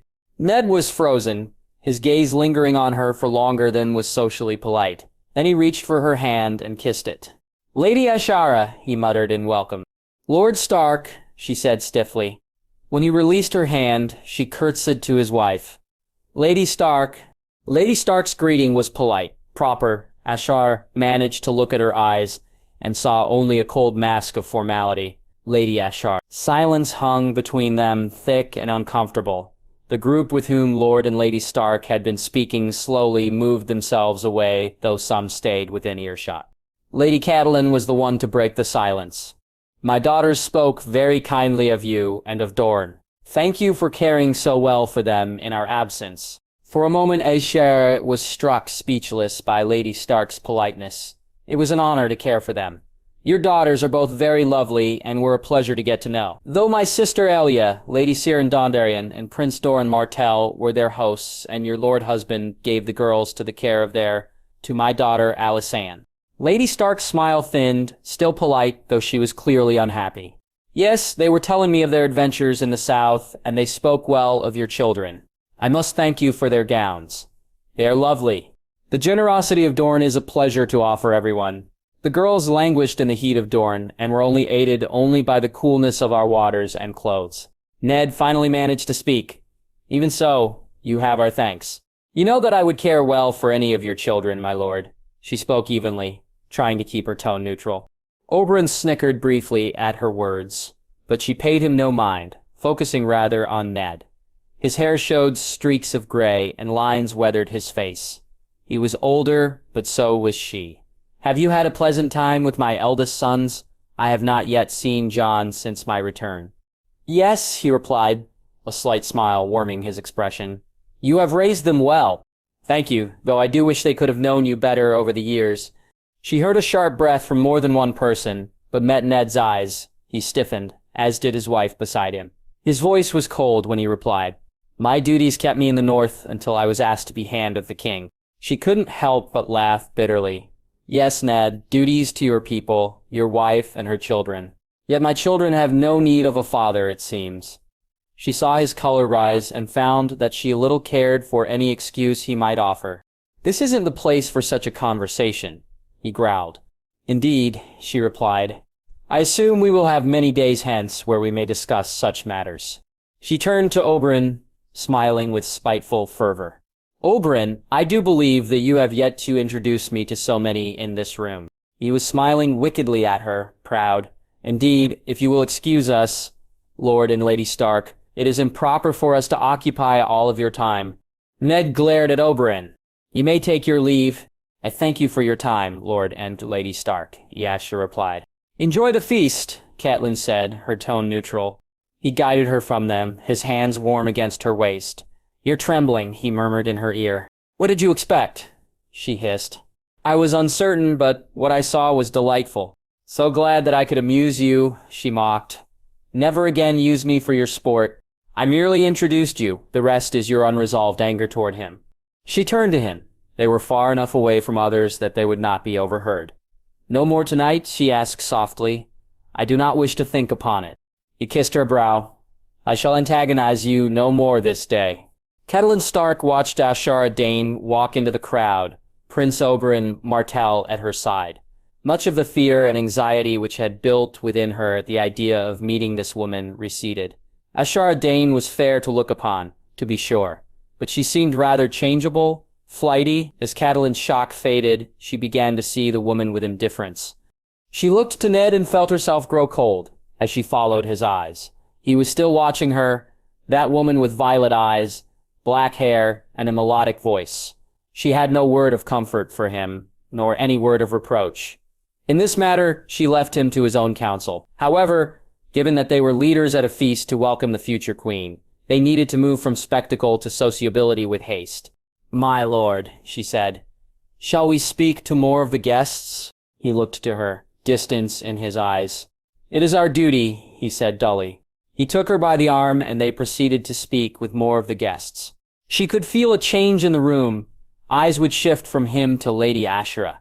The room knew and whispered, eager to gossip about love affairs imagined or real, past or present. Half an hour passed before the herald announced the arrival of the king.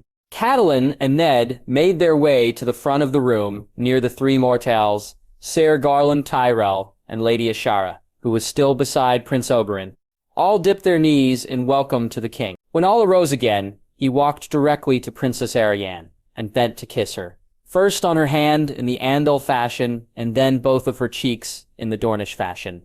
"Princess Arianne," he said, "I must beg your forgiveness for my absence when you arrived here today. I pray that you will not hold such an oversight against me." She smiled up at him, for more than a foot separated their heights.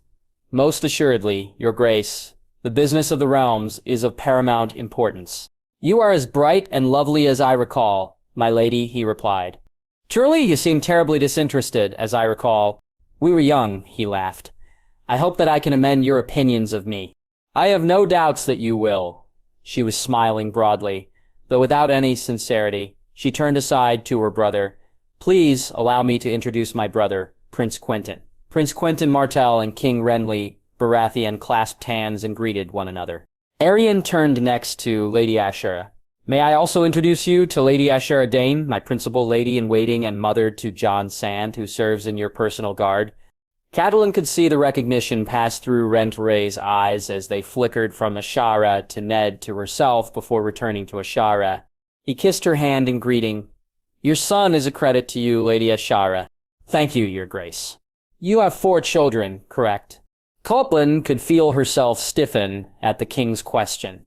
This was not the place to discuss bastards. Lady Ashara smiled, fondness in her features. "Yes, Apsian, John, Arthur, and Lucas. They have all come to King's Landing with me so that we may attend Princess Arianne." "That is splendid. I look forward to meeting the rest." "It would be an honor, my king," she replied. "Well then, I believe that it is well past time to eat. Come, sit beside Prince Oberyn at our table." Ashara's eyes widened in surprise. "I would be honored, your grace." Catelyn breathed deep, forcing herself to remain civil. She did not wish to spend the evening at the same table as Ned's former lover, though it would seem that she had no choice in the matter. They walked together to the head table. The king and his future queen sat together at the head of the table. Her brother, to her right, her while Ser Garland Tyrell, sat to the king's left. Prince Oberyn and Lady Ashara sat beside Princess Arianne and Prince Quentyn, while Catelyn and Ned sat beside Ser Garland. Catelyn's brother Edmure took the seat to her right, for which she was thankful. They spoke on matters of little importance throughout the first course. Catelyn was glad of the meaningless conversation. She was able to ignore the woman who was seated across the table from her for the majority of the meal. As the evening progressed, the conversation changed. "So, Garland," Lady Ashara began, "we heard of the loss of your brother Sir Loras some months ago. You have my condolences." "Thank you, Lady Ashara," he replied. "It is a terrible thing to lose one so beloved." "Indeed," she said. "Losing a brother or any loved one is a difficult thing. My brother died doing one of the things he loved well, fighting for the good of all people." The king smiled tightly, adding his own thoughts into the conversation. "Sir Loras was a good man and a skilled swordsman. He will be missed, just as dearly as all others whom we have lost or will lose." He forced a lighter expression and changed the subject. "Lady Ashara, as I contemplate talented swordsmen, I am reminded that your brother Sir Arthur was one of the best swords that Westeros has ever seen. If Jon continues to perform as well as he has been, he may very well grow to be as legendary as his uncle." Catelyn saw Ashara look to Ned briefly before she turned her gaze to the king. "Thank you, your grace," she replied, emotion thick in her voice. "I believe that my brother could think of no greater praise for Jon if he were here with us." Catelyn felt Ned stiffen beside her as Ashara spoke, and she saw Sir Barristan Selmy shift uncomfortably behind the king at Ashara's words. She wondered what it was in Ashara's words that provoked such discomfort in the two men. She knew that Ned was involved in the battle which saw the death of Ashara Dayne, but she knew nothing else of that fight. Ned never spoke of the war, and truth be told, she had little desire to learn more details of those dark days. Roserly raised his glass and his voice. "Let us all drink to those who have fallen in battle, brave souls who bled and died so that our futures will be secure." Catelyn and all the dinner guests raised their cups and drank in honor of the departed. As they drank, some at the table said names of people who Catelyn could only assume were friends and family who had died in the war. When that was finished, another guest suggested that they drink to King Renly and Princess Arianne. The suggestion was agreed to, with cheering from most of the guests. When the cheers quieted and the flagons refilled, Prince Oberyn looked amongst those closest, and then to the king. "Shall we drink to the battles to come, your grace?" With a wry smile, Renly sipped his wine. "The war may yet cease. Lord Baelon Greyjoy has submitted, and his son shall sit on my council as an advisor. Only my brother remains outside the peace of the realms." Sir Andrew Estermont spoke up from further down the table. "And shall Stannis finally bend the knee?" "Bend the knee," Lord Yax thrived. "Stannis Baratheon will never bend, not even when he's lost." Renly seemed pensive while his lords jested. When they quieted, he spoke softly. "No, my brother shall not bend. He has ever been a stubborn fool. I have, however, sent a final plea for reason. If refuses to submit, the fleet will launch for Dragonstone shortly after the wedding and coronation. Sir Garland has already offered to lead the fleet, to which I have heartily agreed." His words were met with shouts of approval, but Catelyn noticed that some of their responses were tepid. Everyone in the room may have sworn themselves to Renly Baratheon's kingship, but putting a third-born son ahead of a second-born son was not a precedent that anyone preferred. Issues of succession could arise in any number of houses. Due to this, and wars could come from second sons or bastard sons claiming the inheritance which wasn't theirs. Still, Catelyn smiled and applauded with the rest of the crowd. Hours passed during the feast. Uncomfortable hours where Ned could feel the tension of his wife radiating from her body. Ned himself had no notion of what he felt seated beside Cat and across from Ashara. Truly, there were no words to articulate everything which seeing both women at once evoked within him. Overall, the dinner passed unremarkably. Other than several uncomfortable glances and a few off-colored comments from Prince Oberyn, they dined in peace. Renly and Arianne, by the end of the meal, were laughing together easily, a good sign for the future of Westeros. When the meal was at an end, Rosier stood with his betrothed. "My lords and ladies, Princess Arianne and I shall now retire for the evening. Please enjoy the rest of the evening and the bounty of this feast." Everyone stood and bowed to them as they made their way from the table and out of the room. They were quite a sight to behold, standing side by side as the top of her head didn't quite reach his shoulders. Shortly after they left, Catelyn turned to him. "I believe that I shall retire for the evening, my lord. Would you like me to escort you back to our rooms?" She forced a small smile. "You do not have to stay and enjoy the feast if you will." Edmure spoke up from Catelyn's side. I shall escort Cat back to the Tower of the Hand if you wish to remain. I would be grateful for that, Admir, Ned replied. There are some here with whom I wish to speak this evening. His wife's brother gazed at him unhappily, which Ned chose to ignore. Instead, he looked to his wife. I will come to you later, if you wish. The distance in her eyes began to fade, and she softened a little at his words. I would like that, Ned. He reached for her hand, and squeezed it as he kissed her softly. He watched her as she left the feast with Edmure. They were not the only ones to leave at that time. Many in the room left for the evening. Ned moved to find the lords with whom he wished to speak, and they spoke on many matters. However, even as he talked to others in the room, he could see Ashara as she stood beside Oberyn. Her words of rebuke still rang in his head, and he knew that he needed to speak with her.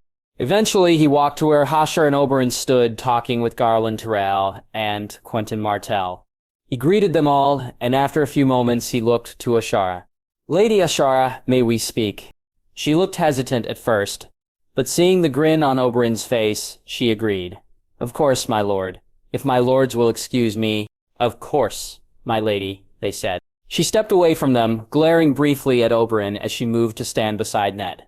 They walked away from the crowds toward the large porch which ran along one side of the Queen's Hall. They are watching us, she said as they walked.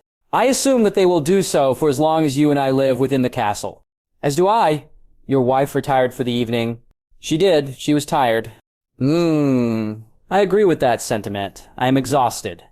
I can escort you back to your rooms if you would like. She laughed. Oh, Ned, I think it is far too soon for me to be seen alone with you. Not even a day here, and already my presence creates gossip. We should discourage that. Don't you agree? Of course. He startled. He hadn't considered how such an offer could be misconstrued. I was only concerned for your well-being. She smiled at him, gently touching his arm. You are ever the noble gentleman, Ned. They walked outside, onto the porch, where the air was cooler. They were alone, though still within view of the other guests. You seem less angry with me than earlier. I have never been angry with you, Ned. Only upset in matters regarding the children. He considered her words with some skepticism, but did not press the issue. I find myself agreeing with your words earlier. The more time I spend with the boys, the more I find myself wishing that I had sent for them. I always thought you would. Why didn't you? It was easier, he thought. It was easier to avoid the issue altogether. For Catelyn, he said, for a simpler life. Her jaw clenched and she drew her arms around herself. I am sorry, Asha, for everything I have done to you and the children. She took a few steps forward, looking out across the parapet. He walked to stand beside her, but said nothing, waiting for her to speak. What have you done to me, Ned? Have you done anything where I had no choice? I left you alone to raise our children. I was hardly alone, she replied. Luria and Marissa, the nurses and stewards, Lord Beric and Oberyn. I was well supported in my endeavors. My children lacked for nothing except you. And you lacked a husband? An old conversation, which I believe we had when last we spoke face to face. I may not have known what the consequences would be when I met you. What is it now? 18 years ago, more or less. But I know now that having allies saved my life, I would have fought to stay beside Alia to the bitter end if I had not been sent away, and I would have died beside her. Nothing will sway me from that belief. Not ever. She spoke passionately, though he could hear the sorrow in her voice. And beside all that, I am not entirely alone. You know of Oberyn and I. I do, though you seem rather at odds with him this evening. She looked back toward the hall, her eyes narrowed. He is fond of uncomfortable situations, such as our reunion. If anything, his daughter's death has only made him testier. Still, I wish that you could have had more. I know you dreamed of a different life. She shook her head, her expression dark. Did you wish to speak with me about your regrets regarding me? I truly do not wish to have that conversation, preferably ever. He breathed deep and slow, feeling a stab of regret again for all he had done. No, I wanted to speak to you about Jon. His statement seemed to spark some fear within her. What about Jon? Did you know that he is to be knighted? Visibly relieved, she smiled. Yes, Arthur told me. I am very proud of him and all that he has gained for himself. Did Arthur tell you that Jon has been granted land by the king? Her eyes widened, surprised. No, he must have been waiting for Jon to surprise me with that news. That's wonderful. We were looking over the deeds to the land today. The king may have said that the grant is small, but there are some who name themselves lord with smaller holdings. There is an iron mine in the holdings, farmland, timberlands, and river access. When Jon is knighted within the next few weeks, the lands will be officially signed over to him, with you as manager of his incomes, until he comes of age in a few months. Her eyes shimmered with tears. That's wonderful. There's more. The revenues from the lands are around 5,000 dragons per year. She stared at him, winded, before she found her balance against the parapet. That's enormous. As I said, his yearly revenues will be higher than some lesser lords. Who all knows of this? That Jon is to be knighted for his valor in battle is well known. That Jon will be granted something for saving the king's life is also known. However, Jon and I were only made aware of the amount of his incomes today. The king sees it as a small gift. 5,000 dragons per year is hardly a small gift. It is for Rensley Baratheon even before he became king. She closed her eyes, shaking her head in disbelief. It's more than that, Ned. This income, this land, is safety. A place to call home should Edric choose to remove us from Starfall when he comes of age. She paused, her excitement replaced by fear. But Ned, if anyone learns the truth, no one can, not ever. Even now, with him so favored by the king. He studied her thoughtfully, recalling her letter.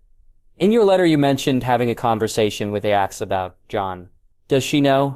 Please, Ned, don't ask me to answer that. Not here, not now. He ran a hand through his hair and realized the truth. Why did you tell her? Why? Because my sons were at war, in danger of death, and she asked questions for which I had no answers. And I broke. Now please let the matter rest. She will say nothing of it. How can you be so certain? Because unlike you, I know our daughter, she snapped. He turned from her, shaking his head. And do you know how it is for her to hold a secret from the ones she loves most? You and I have held such secrets and know the weight of them. You know what it feels like to hold that within you, having it eat at you. Do you know her enough to believe that she won't tell Jon? Aghast, she stared at him. I don't know. I will speak with her tomorrow. His response was grave, but a soft smile slowly emerged, easing the hardness of his face. I would like to meet with all of them tomorrow. She smiled back, still rather fretful. I think that is a wonderful idea, Ned. She yawned, resting against the wall again. All of our talking has wearied me further. She gazed distastefully back toward the banquet hall. Please, if you are not angry with me, allow me to escort you back from what you have said. Oberyn might seek to fray your mood more this evening if he is your escort. Yawning again, she nodded in agreement. He would try to infuriate me if he walked me to my rooms, and our being out here alone for so long likely already has tongues wagging. She smirked at him. Let them talk, for they shall find no basis to their rumors. She turned resolutely and walked with him from the balcony back into the hall and then out of the hall toward the entry of Mager's Holdfast. They spoke little until they were walking through the courtyards, which led to their respective chambers. She was the one to break the longest lull in their conversation. Do you remember that statue? She asked, as they walked along the serpentine steps. He turned to see the statue to which she was referring, and laughed lightly at the sight. The knight stood tall and proud, with one hand upon a spear, and the other hand missing. I have been living here for nearly a year, and yet somehow I have scarcely noticed it. Yes, I do remember. I don't think that anyone else knows why Prince Baelor Breakspear's hand is broken, or that the pieces lie hidden in the bushes. She giggled. Serves me right for trying to walk along the edge of the wall. The prince broke your fall splendidly, and I broke his hand splendidly. Laughing, she shook her head. I don't think that I ever told EA or even Arthur. Why were you walking along the wall to begin with? I don't believe I ever learned the answer to that question. I believe that I was trying to attract your attention. It had worked. That was the day Ned and Ashara had truly begun speaking. So many years passed. He bowed his head solemnly and let the matter drop, choosing to walk quietly again. Becoming reacquainted with Ashara seemed to be a battle between avoiding pain and anger. She didn't seem to mind the silence, and seemed more at ease beside him. As they walked, she would occasionally lean into him, exhaustion clear in every movement she made. He didn't mind her closeness, though he was wary of being too close with her. It wasn't a wise idea. Eventually, they arrived at the doors to the maiden vault. He released her arm, which he had been holding throughout most of their walk. I can make it to my rooms from here, she said with a heavy yawn. Thank you for your company. You mentioned wanting to see the children tomorrow. For the midday meal, he replied. I will send a messenger in the morning. Sleep well, my lady. And you, Ned. He expected her to turn and enter the building. Instead, she embraced him and kissed his cheek quickly. Sleep well. When she was inside the building, he turned and walked toward the Tower of the Hand. He entered the tower, exhausted from the day. Then he walked up the long, winding stairs toward the upper rooms. He came to Catelyn's door and turned the door handle, finding the chamber unlocked. He entered. To his surprise, she was still awake. She was seated at the head of the bed, reading a book by candlelight. You're still awake. She looked up at him, a wan smile on her lips. I couldn't sleep. He walked to her and sat beside her on the bed. I'm sorry. It seemed to be an evening of apologies. I did need to speak with the lords at the feast. We discussed that earlier today. She laid aside her book. I know. It is not the lords whose presence so disturbs my thoughts. He reached for her, holding her small, cold hands with his own. You watched her most of the evening. Ned, I cannot endure this again. He squeezed her hands. I love you, my sweet cat. While I cannot change the past, I can continue to work toward the future which we are building together. I was startled to see Lady Ashara so soon after her arrival and spent much of the evening thinking upon many matters about which she and I needed to speak. I did speak with her, and it was not a particularly pleasant experience for either of us, given her anger at my not seeing the children since they were very young. She pulled her hands from him. What did she expect? That you would leave Winterfell to visit them.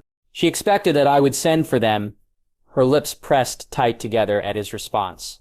I never did send for them, and I will not lie and say that I am glad of that decision.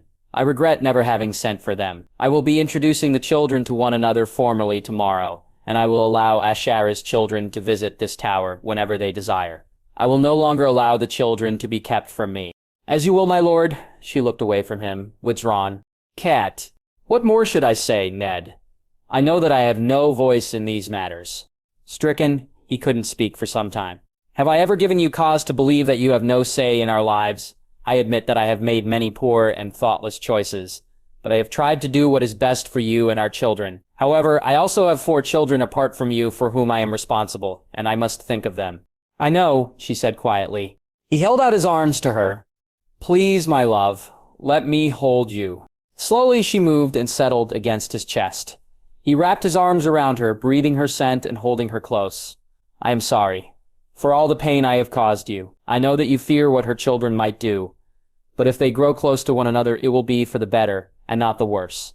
It's not her children I fear, she murmured against his chest. It's you. She looked up at him, pained.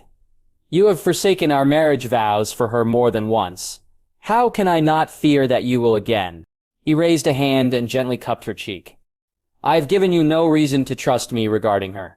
However, I will not allow myself to be in compromising situations with her. I know that she and I will have to have many conversations with one another, but you will always know when I am meeting with her, and wherever she and I speak will be public. I will hide nothing from you, just as I will tell you that I walked her to the doors of the Maiden Vault tonight, while we spoke.